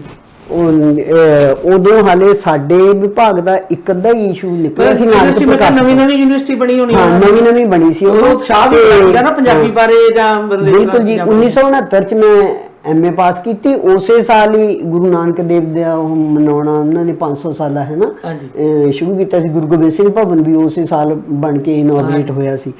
ਤੇ ਉਹ ਗੁਰਮਤਿ ਪ੍ਰਕਾਸ਼ ਸ਼੍ਰੋਮਣੀ ਗੁਰਦੁਆਰਾ ਪ੍ਰਬੰਧਕ ਕਮੇਟੀ ਦਾ ਰਸਾਲਾ ਨਿਕਲਦਾ ਹੁੰਦਾ ਸੀ, ਅੱਜ ਕੱਲ੍ਹ ਵੀ ਨਿਕਲਦਾ ਮੰਥਲੀ ਉਹ। ਹਾਂਜੀ। ਚਾਚਾ ਜੀ ਹੋਣੀ ਅਗਲੀ ਵਾਰੀ ਜਦੋਂ ਆਏ, ਜਿੰਨੀਆਂ ਕਿ ਡਾਕਟਰ ਤਾਰਨ ਸਿੰਘ ਦੀਆਂ ਕਿਤਾਬਾਂ ਛਪੀਆਂ ਹੋਈਆਂ ਸੀ, ਕਾਫੀ ਉਹਨਾਂ ਦੀਆਂ ਬੁੱਕਸ 28 ਦੇ ਨੇੜੇ ਤੇੜੇ ਮੇਰੇ ਖਿਆਲ ਹੈ ਹੈਡਿੰਗ ਹੈਗੇ ਨੇ, ਕੁਛ ਤਾਂ ਸਾਡੇ ਡਿਪਾਰਟਮੈਂਟ 'ਚ ਗਿਆ ਤੋਂ ਬਾਅਦ ਹੀ ਫਿਰ ਛਪੀਆਂ। ਜਿੰਨੀਆਂ ਕਿ ਉਹਨਾਂ ਦੀਆਂ ਕਿਤਾਬਾਂ ਮਿਲੀਆਂ, ਤੇ ਗੁਰਮਤਿ ਪ੍ਰਕਾਸ਼ 'ਚ ਜਿੱਥੇ ਜਿੱਥੇ ਉਹਨਾਂ ਦੇ ਆਰਟੀਕਲ ਲੱਗੇ ਹੋਏ ਉਹ ਸਾਰੇ ਚੁੱਕ ਲਿਆਏ ਜੀ ਉਹ 5 ਬੰਨ ਕੇ। ਤੇ ਮੈਨੂੰ ਕਹਿੰਦੇ ਵੀ ਤੂੰ ਇਹ ਸਾਰੇ ਪੜ੍ਹਨੇ ਆ ਤੇ ਤਿਆਰੀ ਕਰਨੀ ਹੈ ਇੰਟਰਵਿਊ ਦੀ। ਅੱਛਾ ਜੀ। ਮੈਂ ਕਿਹਾ ਚਲੋ ਠੀਕ ਆ। ਮੈਂ ਜੀ ਉਹ ਆਪਣਾ ਮਤਲਬ ਪੜ੍ਹਿਆ। ਉਹ ਸਤੰਬਰ 'ਚ ਫਿਰ ਇੰਟਰਵਿਊ ਰੱਖੀ ਉਹਨਾਂ ਨੇ, ਜਿਵੇਂ ਸਤੰਬਰ 'ਚ ਇੰਟਰਵਿਊ ਰੱਖੀ। ਤੇ ਹੁਣ ਮੈਂ ਇਕੱਲੀ ਸੀ ਜਿਹੜੀ ਫਰੈਸ਼ ਸੀ, ਪਰ ਇਹ ਵੀ ਸੀ ਵੀ ਮੈਰਿਟ ਮੇਰਾ ਸਭ ਤੋਂ ਹਾਈ ਸੀਗਾ। ਤੇ ਇੰਟਰਵਿਊ ਆ ਗਈ। ਬਾਕੀ ਸਭ ਸੀਨੀਅਰ ਬੰਦੇ ਸੀ, ਕੋਈ ਜਿਵੇਂ ਕਹਿ ਲਓ ਵੀ ਮੈਚੁਰ ਏਜ ਦੇ ਵੀ ਬੰਦੇ ਆਏ ਹੋਏ ਸੀਗੇ। ਕਾਲਜ ਦੇ ਵਿੱਚ ਲੈਕਚਰਰ ਵਗੈਰਾ ਪਹਿਲਾਂ ਜੌਬ ਕਰਦੇ ਹਾਂਜੀ। ਹਾਂ, ਕਾਲਜ 'ਚ ਲੈਕਚਰਰ ਜਾਂ ਕੋਈ ਮਤਲਬ ਕਿਸੇ ਅਦਾਰੇ 'ਚ ਲੱਗੇ ਹੋਏ ਵੀ ਲੋਕ ਵੀ, ਹੈ ਨਾ, ਵੀ ਗੁਰੂ ਗ੍ਰੰਥ ਸਾਹਿਬ ਦੀ ਹੈਗੇ ਜੌਬ। ਚਲੋ ਜੀ ਉੱਥੇ ਉਹ ਤਾਂ ਮੈਨੂੰ ਬਾਅਦ 'ਚ ਪਤਾ ਲੱਗਾ ਨਾ ਵੀ ਇਹ ਕਿਹੜੀਆਂ ਸ਼ਖਸੀਅਤਾਂ ਸੀਗੀਆਂ। ਜਿਵੇਂ ਗਿਆਨੀ ਲਾਲ ਸਿੰਘ, ਉਹ ਆਨਰੇਰੀ ਪ੍ਰੋਫੈਸਰ ਸੀ ਸਾਡੇ ਡਿਪਾਰਟਮੈਂਟ 'ਚ। ਡਾਕਟਰ ਬਲਬੀਰ ਸਿੰਘ ਦੇਹਰਾਦੂਨ ਵਾਲੇ, ਭਾਈ ਗਿਆਨੀ ਲਾਲ ਸਿੰਘ ਪਟਿਆਲੇ ਵਾਲੇ ਹੀ ਨਾ? ਹਾਂਜੀ, ਪਟਿਆਲੇ ਵਾਲੇ। ਤੇ ਡਾਕਟਰ ਬਲਬੀਰ ਸਿੰਘ ਭਾਈ ਵੀਰ ਸਿੰਘ ਦੇ ਛੋਟੇ ਭਰਾ, ਦੇਹਰਾਦੂਨ ਉਹਨਾਂ ਨੇ ਸੈਂਟਰ ਬਣਾਇਆ ਸੀ। ਉੱਥੇ ਸਾਡਾ ਪ੍ਰੋਜੈਕਟ ਚੱਲ ਰਿਹਾ ਸੀ ਨਿਰੁਕਤ ਸ੍ਰੀ ਗੁਰੂ ਗ੍ਰੰਥ ਸਾਹਿਬ, ਤੇ ਉਹ ਵੀ ਸਾਡੀ ਹਰੇਕ ਇੰਟਰਵਿਊ 'ਚ ਆਉਂਦੇ ਸੀ। ਡਾਕਟਰ ਤਾਰਨ ਸਿੰਘ ਤੇ ਪ੍ਰੋਫੈਸਰ ਕਿਰਪਾਲ ਸਿੰਘ ਨਾਰੰਗ ਹੁੰਦੇ ਸੀ ਵਾਈਸ ਚਾਂਸਲਰ। ਹਾਂਜੀ। ਤੇ ਇੱਕ ਦੋ ਹੋਰ ਕਲੀਨ ਸ਼ੇਵਡ ਸੀਗੇ, ਉਹ ਮੈਨੂੰ ਪਤਾ ਨਹੀਂ ਵੀ ਫਿਲਾਸਫੀ ਦੇ ਕੋਈ ਹੋਣੇ ਜਿਵੇਂ। ਉਹਨਾਂ ਨੇ ਜੀ ਮੇਰੀ ਬੜੀ ਗ੍ਰਿਲਿੰਗ ਕੀਤੀ, ਮਤਲਬ ਬਹੁਤ ਕੁਐਸਚਨ ਪੁੱਛੇ ਮੈਨੂੰ। ਤੇ ਡਾਕਟਰ ਤਾਰਨ ਸਿੰਘ ਨੇ ਤਾਂ ਜਿਵੇਂ ਤੁਕਾਂ ਦੇ ਅਰਥ ਪੁੱਛੇ, ਉਹ ਕੁਦਰਤੀ ਮੈਨੂੰ ਉਹਨਾਂ ਦਾ ਆਈਡੀਆ ਸੁੱਝ ਗਿਆ ਤੇ ਮੈਂ ਦੱਸਿਆ ਉਹਨਾਂ ਨੂੰ। ਫਿਰ ਮੈਨੂੰ ਡਾਕਟਰ ਬਲਬੀਰ ਸਿੰਘ ਨੇ ਪੁੱਛਿਆ ਵੀ ਤੁਸੀਂ ਡਾਇਲੈਕਟੀਕਲ ਮੈਥਡ ਪੜ੍ਹਿਆ? ਮੈਂ ਕਿਹਾ ਹਾਂਜੀ, ਹੀਗਲ ਨੇ ਦਿੱਤਾ ਇਹ ਫਿਲਾਸਫੀ ਦੇ ਵਿੱਚ। ਤੇ ਜਦੋਂ ਮੈਂ ਉਹਨੂੰ ਐਕਸਪਲੇਨ ਕਰਦੀ ਮਾਰਕਸ ਤੱਕ ਆ ਗਈ, ਮੈਨੂੰ ਕਹਿੰਦੇ ਵੀ ਸਟਾਪ ਇਟ ਨਾਓ, ਤੂੰ ਸਟਾਪ ਕਰਾ ਦਿੱਤਾ। ਤੇ ਉਹ ਮਤਲਬ ਚਲੋ ਮੈਨੂੰ ਪੂਰਾ ਉਹਨਾਂ ਨੇ ਜਿਵੇਂ ਬਾਕੀਆਂ ਦੇ 5-5 7-7 ਮਿੰਟ ਲਾਏ, ਮੈਨੂੰ ਪੂਰਾ ਅੱਧਾ ਘੰਟਾ ਉਹਨਾਂ ਨੇ ਇੰਟਰਵਿਊ ਤੇ ਲਾਇਆ। ਐਂਡ ਦੇ ਵਿੱਚ ਮੈਨੂੰ ਡਾਕਟਰ ਤਾਰੂ ਸਿੰਘ ਪੁੱਛਦੇ ਨੇ ਵੀ ਤੁਸੀਂ ਸਾਰਾ ਸ੍ਰੀ ਗੁਰੂ ਗ੍ਰੰਥ ਸਾਹਿਬ ਪੜ੍ਹਿਆ? ਮੈਂ ਕਿਹਾ ਨਹੀਂ ਜੀ, ਇਹ ਮੈਂ ਨਹੀਂ ਸ੍ਰੀ ਗੁਰੂ ਗ੍ਰੰਥ ਸਾਹਿਬ ਪੜ੍ਹਿਆ ਸਾਰਾ, ਵੀ ਮੈਂ ਰੌਲ ਜਿਵੇਂ ਲਾਉਂਦੇ ਹੁੰਦੇ ਜਪਜੀ ਸਾਹਿਬ ਦੀ ਜਾਂ ਪਾਠ ਕਰਦੀ ਹਾਂ ਉਹ ਮੈਂ ਕਰਦੀ ਹਾਂ, ਵੀ ਮੈਂ ਕਿਉਂ ਝੂਠ ਕਿਉਂ ਬੋਲਣ। ਪੂਰਾ ਨਹੀਂ ਪੜ੍ਹਿਆ। ਹਾਂ, ਮੈਨੂੰ ਫਿਰ ਕਹਿੰਦੇ ਵੀ ਤੁਹਾਨੂੰ ਇਹ ਫਿਰ ਸਿੱਖ ਧਰਮ ਬਾਰੇ ਕਿਵੇਂ ਪਤਾ? ਹਾਂਜੀ, ਮੈਂ ਉਹਨਾਂ ਨੂੰ ਇਹ ਤਾਂ ਕਿਹਾ ਨਹੀਂ ਵੀ ਮੈਂ ਇੰਨੀ ਤਿਆਰੀ ਵੀ ਕਰਕੇ ਆਈ ਹਾਂ। ਮੈਂ ਉਹਨਾਂ ਨੂੰ ਕਿਹਾ ਦੇਖੋ ਜੀ, ਮੈਂ ਸਿੱਖ ਪਰਿਵਾਰ ਦੇ ਵਿੱਚ ਪੈਦਾ ਹੋਈ ਹਾਂ, ਹਨਾ, ਮੇਰੀ ਫੈਮਿਲੀ ਅੰਮ੍ਰਿਤਧਾਰੀ ਹੈ, ਤੇ ਇੰਨਾ ਕੁ ਤਾਂ ਮੈਂ ਕਿਹਾ ਹਰ ਇੱਕ ਨੂੰ ਪਤਾ ਹੋਣਾ ਹੀ ਚਾਹੀਦਾ ਹੈ ਵੀ ਕਾਮਨ ਸੈਂਸ ਦੀਆਂ ਗੱਲਾਂ ਨੇ ਇਹ ਤਾਂ। ਚਲੋ ਜੀ, ਪਰ ਮੈਂ ਨਾ ਬਾਹਰ ਨਿਕਲ ਕੇ ਕਿਹਾ, ਮੇਰਾ ਭਤੀਜਾ ਕਹਿੰਦਾ ਵੀ ਕਿੱਦਾਂ? ਮੈਂ ਕਿਹਾ ਹਰਦੇਵ ਵੀ ਮੇਰੀ ਗ੍ਰਿਲਿੰਗ ਬਹੁਤ ਕੀਤੀ ਹੈ, ਵੀ ਮੈਨੂੰ ਲੱਗਦਾ ਨਹੀਂ ਮੇਰੀ ਸਿਲੈਕਸ਼ਨ ਕਰਨਗੇ ਜਾਂ ਨਹੀਂ, ਕਹਿ ਨਹੀਂ ਸਕਦੇ ਕੁਛ। ਘਰ ਆ ਗਏ, ਬਾਪੂ ਜੀ ਚਾਚਾ ਜੀ ਉਹਨਾਂ ਕੋਲ ਪਹੁੰਚੇ ਹੋਏ ਸੀ, ਉੱਥੇ ਦੁਖਨਿਵਾਰਨ ਸਾਹਿਬ ਹੀ ਉਹਨਾਂ ਨੂੰ ਕੁਆਟਰ ਮਿਲਿਆ ਹੋਇਆ ਸੀਗਾ। ਅਸੀਂ ਉੱਥੋਂ ਇੰਟਰਵਿਊ ਦੇ ਕੇ ਘਰ ਆ ਗਏ, ਤੇ ਨਹੀਂ ਇੰਟਰਵਿਊ ਦੇਣ ਫਾਰਮ ਭਰਨ ਵੱਡਾ ਭਤੀਜਾ ਗਿਆ ਸੀ, ਇੰਟਰਵਿਊ ਦੇਣ ਛੋਟਾ ਗਿਆ ਸੀ ਜਿਹੜਾ ਗੁਰਮੁਖ ਹੈ ਇੱਥੇ। ਉਹ ਕਹਿੰਦਾ ਭੂਆ ਜੀ ਮੈਂ ਲੈ ਕੇ ਜਾਊਂਗਾ, ਮੋਟਰਸਾਈਕਲ ਤੇ ਅਸੀਂ ਗਏ ਤੇ ਘਰ ਪਹੁੰਚ ਗਏ। ਚਾਚਾ ਜੀ ਨੂੰ ਮੈਂ ਕਿਹਾ ਵੀ ਚਾਚਾ ਜੀ ਮੈਨੂੰ ਨਹੀਂ ਲੱਗਦਾ ਮੇਰੀ ਸਿਲੈਕਸ਼ਨ ਹੋ। ਕਹਿੰਦੇ ਕਿਉਂ ਭਾਈ? ਮੈਂ ਕਿਹਾ ਜੀ ਮੇਰੀ ਗ੍ਰਿਲਿੰਗ ਬਹੁਤ ਕੀਤੀ, ਉਹਨੇ ਬਹੁਤ ਕੁਐਸਚਨ ਪੁੱਛੇ ਆ ਮੈਨੂੰ, ਹੈ ਨਾ, ਵੀ ਕਿਸੇ ਤੇ ਇੰਨੀ ਦੇਰ ਨਹੀਂ ਲਾਈ ਜਿੰਨੀ ਮੇਰੇ ਤੇ ਲਾਈ ਹੈ। ਕਹਿੰਦੇ ਚੱਲ ਕੋਈ ਗੱਲ ਨਹੀਂ, ਆਪਾਂ ਮਤਲਬ ਦੇਖ ਲਾਂਗੇ। ਤੇ ਅਸੀਂ ਇੰਟਰਵਿਊ ਦਿੱਤੀ, ਘਰ ਨੂੰ ਆ ਗਏ। ਮਗਰੋਂ ਚਾਚਾ ਜੀ ਉਹਨਾਂ ਨੇ, ਕਿਉਂਕਿ ਗਿਆਨੀ ਲਾਲ ਸਿੰਘ ਉਹਨਾਂ ਦਾ ਵੀ ਦੁੱਖ ਨਿਵਾਰਨ ਜਾਣਾ ਆਉਣਾ ਸੀਗਾ, ਮੈਨੇਜਰ ਕੋਲ ਬਹੁਤ ਲੋਕੀ ਮਿਲਦੇ ਰਹਿੰਦੇ ਆ। ਉਹਨਾਂ ਨੇ ਗਿਆਨੀ ਲਾਲ ਸਿੰਘ ਨੂੰ ਪੁੱਛਿਆ ਵੀ ਬੀਬਾ ਨੇ ਇਦਾਂ ਇੰਟਰਵਿਊ ਦਿੱਤੀ ਸੀ ਵੀ ਪਤਾ ਨਹੀਂ ਕੀ ਬਣੂਗਾ। ਉਹ ਕਹਿੰਦੇ ਬੀਬਾ ਨੂੰ ਕਹੋ ਸਰਾਣੇ ਮਾਂ ਕਰਕੇ ਸੌਂ ਜਵੇ, ਬੀਬਾ ਦੀ ਸਿਲੈਕਸ਼ਨ ਹੋ ਜਾਣੀ ਹੈ, ਕਿਉਂਕਿ ਅਗਲਾ ਸਰਟਨ ਵੀ ਨਹੀਂ ਦੱਸ ਸਕਦਾ ਹੁੰਦਾ। ਉਦੋਂ ਹੁੰਦਾ ਸੀ, ਹੁਣ ਤਾਂ ਵੀ ਸਿੰਡੀਕੇਟ ਚ ਪਾਸ ਹੋ ਹੀ ਜਾਣੀ ਹੈ, ਬਹੁਤ ਵਾਰੀ ਨਾਲ ਦੀ ਨਾਲ ਹੀ ਅਪਾਇੰਟਮੈਂਟ ਲੈਟਰ ਦੇ ਦਿੰਦੇ ਆ। ਉਦੋਂ ਹੁੰਦੇ ਸੀ ਵੀ ਸਿੰਡੀਕੇਟ ਦੇ ਵਿੱਚ ਸਾਰੀਆਂ ਅਪਾਇੰਟਮੈਂਟਸ ਲੰਘਾ ਕੇ ਉਦੋਂ ਬਾਅਦ ਲੈਟਰ ਇਸ਼ੂ ਕਰਦੇ ਸੀ। ਚਲੋ ਜੀ, ਮੈਨੂੰ ਫਿਰ ਅਕਤੂਬਰ ਚ ਆ ਗਈ, ਸਤੰਬਰ ਚ ਇੰਟਰਵਿਊ ਹੋਈ, ਅਕਤੂਬਰ ਚ ਆ ਗਿਆ ਮੈਨੂੰ ਵੀ ਤੁਸੀਂ ਨਾ ਆਪਣਾ ਕੀ ਕਹਿੰਦੇ ਹੁੰਦੇ ਨੇ ਜੁਆਇਨ ਕਰ ਲਓ 22 ਅਕਤੂਬਰ ਤੋਂ। ਤੇ ਮੈਂ ਜੀ ਆਪਣਾ ਬੋਰੀਆ ਬਿਸਤਰਾ ਲੈ ਕੇ ਚਲੀ ਗਈ ਵੀ ਹੋਸਟਲ ਦੇ ਵਿੱਚ ਹੀ ਰਹਿਣਾ ਹੈ ਨਾ, ਹੋਰ ਕਿੱਥੇ ਰਹਿਣਾ। ਜਦੋਂ ਅਸੀਂ ਚਲੇ ਗਏ, ਡਾਕਟਰ ਤਾਰਨ ਸਿੰਘ ਉਹਨਾਂ ਕੋਲ ਜੁਆਇਨਿੰਗ ਲੈਟਰ ਦਿੱਤੀ, ਤੇ ਮੈਂ ਕਿਹਾ ਜੀ ਮੈਂ ਆਪਣਾ ਸਮਾਨ ਨਾਲ ਲੈ ਕੇ ਆਈ ਹਾਂ। ਉਹ ਕਹਿੰਦੇ ਤੁਸੀਂ ਹੋਸਟਲ 'ਚ ਤੁਹਾਨੂੰ ਪਤਾ ਕਰਨਾ ਪਊਗਾ। ਹੋਸਟਲ 'ਚ ਮੈਂ ਗਈ ਤਾਂ ਵਾਰਡਨ ਕਹਿੰਦੀ ਵੀ ਸਾਡੇ ਕੋਲ ਤਾਂ ਕੋਈ ਸੀਟ ਨਹੀਂ ਖਾਲੀ ਹੈਗੀ। ਤੇ ਚਲੋ ਸਮੇਤ ਸਮਾਨ ਚਾਚਾ ਜੀ ਉਹਨਾਂ ਕੋਲ ਪਹੁੰਚ ਗਏ ਘਰ। ਅੱਛਾ, ਉਦੋਂ ਜਿਹੜੇ ਟੀਚਰ ਸੀ ਉਹ ਵੀ ਹੋਸਟਲ 'ਚ? ਹਾਂਜੀ, ਉਹ ਸਾਡੇ ਇੱਥੇ ਪੰਜਾਬੀ ਯੂਨੀਵਰਸਿਟੀ 'ਚ ਨਾ, ਜਿਵੇਂ ਗਵਰਨਮੈਂਟ ਕਾਲਜ ਲੁਧਿਆਣੇ ਵੀ ਇੱਕ ਵਿੰਗ ਰੱਖੀ ਹੋਈ ਸੀਗੀ ਟੀਚਰਸ ਦੇ ਵਾਸਤੇ, 5-6 ਲੈਕਚਰਰ ਸਾਡੇ ਰਹਿੰਦੇ ਹੁੰਦੇ ਸੀ, ਜਿਹੜੇ ਦੂਰ ਪਰੇ ਦੀਆਂ ਅਨਮੈਰਿਡ ਕੁੜੀਆਂ। ਇੱਦਾਂ ਹੀ ਮੈਂ ਕਿਹਾ ਵੀ ਇੱਥੇ ਵੀ ਯੂਨੀਵਰਸਿਟੀ 'ਚ ਵੀ ਮਿਲ ਜੂ, ਤੇ ਯੂਨੀਵਰਸਿਟੀ 'ਚ ਆਲਰੇਡੀ ਰਹਿੰਦੀਆਂ ਸੀ। ਮੇਰੀ ਕੁਲੀਗ ਸੀਗੀ ਡਾਕਟਰ ਬਲਬੀਰ ਕੌਰ, ਅੰਮ੍ਰਿਤ ਕੌਰ ਬੇਦੀ ਦੇ ਘਰ ਵਾਲੀ, ਇਹ ਵੀ ਐਜੂਕੇਸ਼ਨ 'ਚ ਸੀ। 5-6 ਸਵਿੰਦਰਜੀਤ ਸੀ, ਕਾਫੀ ਜਾਣੀਆਂ ਰਹਿੰਦੀਆਂ ਸੀ। ਪਰ ਮੈਨੂੰ ਵਾਰਡਨ ਨੇ ਜਵਾਬ ਦੇ ਦਿੱਤਾ। ਉਦੋਂ ਹੀ ਫਿਰ ਮੈਨੂੰ ਮਗਰੋਂ ਪਤਾ ਲੱਗਿਆ ਵੀ ਜਵਾਬ ਦਾ ਰੀਜ਼ਨ ਇਹ ਸੀ, ਕਹਿੰਦੀ ਹੁਣ ਤਾਂ ਸੈਸ਼ਨ ਦਾ ਮਿਡਲ ਸੈਸ਼ਨ ਹੈ, ਇਹਦੇ 'ਚ ਨਹੀਂ ਤੁਹਾਨੂੰ ਦੇ ਸਕਦੇ, ਨਵੇਂ ਸੈਸ਼ਨ 'ਚ ਦੇਖਾਂਗੇ। ਪਰ ਪਤਾ ਇਹ ਲੱਗਿਆ ਉਹ ਸੀ ਰਿਟਾਇਰਡ ਪ੍ਰਿੰਸੀਪਲ 58 ਸਾਲ ਦੀ ਉਮਰ 'ਚ ਰਿਟਾਇਰ ਹੋ ਜਾਂਦੇ ਨੇ, ਤੇ ਯੂਨੀਵਰਸਿਟੀ ਦੀ ਜਿਹੜੀ ਏਜ ਆਫ ਰਿਟਾਇਰਮੈਂਟ ਹੈਗੀ ਆ ਉਹ ਹੈ 60 ਦੀ। ਤੇ ਉਹ ਵਾਰਡਨ ਲੱਗੀ ਹੋਈ ਸੀਗੀ ਸਿਫਾਰਿਸ਼ ਨਾਲ ਇੱਦਾਂ, ਤੇ ਪ੍ਰਿੰਸੀਪਲ ਹੋਣ ਕਰਕੇ ਉਹਨੂੰ ਟੀਚਰਸ, ਕਿਉਂਕਿ ਹੁਣ ਟੀਚਰਸ ਨੇ ਕਿਹੜਾ ਉਹ ਤੋਂ ਟਾਈਮ ਪੁੱਛ ਕੇ ਜਾਣਾ ਜਾਂ ਕਰਨਾ, ਉਹ ਤਾਂ ਆਪ ਜੌਬ 'ਚ ਨੇ। ਤੇ ਉਹਨੂੰ ਖਿਜ ਇਹ ਬੜੀ ਚੜ੍ਹਦੀ ਸੀ ਵੀ ਨਾ ਕੁੜੀਆਂ ਮਤਲਬ ਡਿਸਪਲਿਨ ਦੇ ਪੱਖ ਤੋਂ ਸਭ ਦੀ ਲੜਕੀਆਂ ਔਰ ਡਿਸਪਲਿਨ ਦੀ ਬਹੁਤ ਖਿਜਦੀ ਸੀ ਉਹ। ਚਲੋ ਜਿਹੜੀ ਤੁਹਾਡੀ ਪਹਿਲੀ appointment C as a lecturer ਜਾਂ ਕੀ? ਹਾਂਜੀ, ਇਹ ਸਾਡਾ ਰਿਸਰਚ ਦੇ ਵਿੱਚ ਸਾਡੇ ਗ੍ਰੇਡ ਜਿਵੇਂ ਜਿਹੜਾ ਇੰਸਟ੍ਰਕਟਰ ਦਾ ਗ੍ਰੇਡ ਹੁੰਦਾ ਉਹ ਰਿਸਰਚ ਫੈਲੋ ਦਾ, ਤੇ ਅੱਗੋਂ ਸੀਨੀਅਰ ਰਿਸਰਚ ਫੈਲੋ ਦਾ ਲੈਕਚਰਰ ਵਾਲਾ ਗ੍ਰੇਡ। ਮੇਰੀ ਜਿਹੜੀ ਅਪਾਇੰਟਮੈਂਟ ਹੋਈ ਸੀ ਉਹ ਰਿਸਰਚ ਫੈਲੋ ਦੀ ਹੋਈ ਸੀ, ਇੰਸਟ੍ਰਕਟਰ ਗ੍ਰੇਡ 350-800 ਦਾ ਗ੍ਰੇਡ ਇਹ ਹੁੰਦਾ ਸੀਗਾ। ਅੱਛਾ ਜੀ। ਹਾਂਜੀ, ਤੇ ਪਰ ਇਹ ਫਿਰ ਆਪਣਾ 2 ਸਾਲਾਂ ਬਾਅਦ ਨਾ ਜਦੋਂ ਨਾਰੰਗ ਹੋਣਗੇ ਨੇ ਉਦੋਂ ਬਾਅਦ। ਪਰ ਇਹ ਯੂਜੀਸੀ ਦੇ ਸਕੇਲ ਨਹੀਂ ਸੀ ਹੁੰਦੇ? ਯੂਜੀਸੀ ਸਕੇਲ ਤੇ ਕਾਫੀ ਹਾਇਰ ਇਹ ਪਤਾ ਨਹੀਂ, ਯੂਜੀਸੀ ਦੇ ਸਕੇਲ ਨਹੀਂ, ਲੈਕਚਰਰ ਦੀ ਵੀ ਉਦੋਂ ਯੂਨੀਵਰਸਿਟੀ ਲੈਕਚਰਰ ਦੀ 400-950 ਦਾ ਹੀ ਗ੍ਰੇਡ ਹੁੰਦਾ ਸੀਗਾ। ਹਾਂਜੀ, ਉਦੋਂ ਇੰਨੇ ਕੇ ਹੁੰਦੇ ਸੀਗੇ।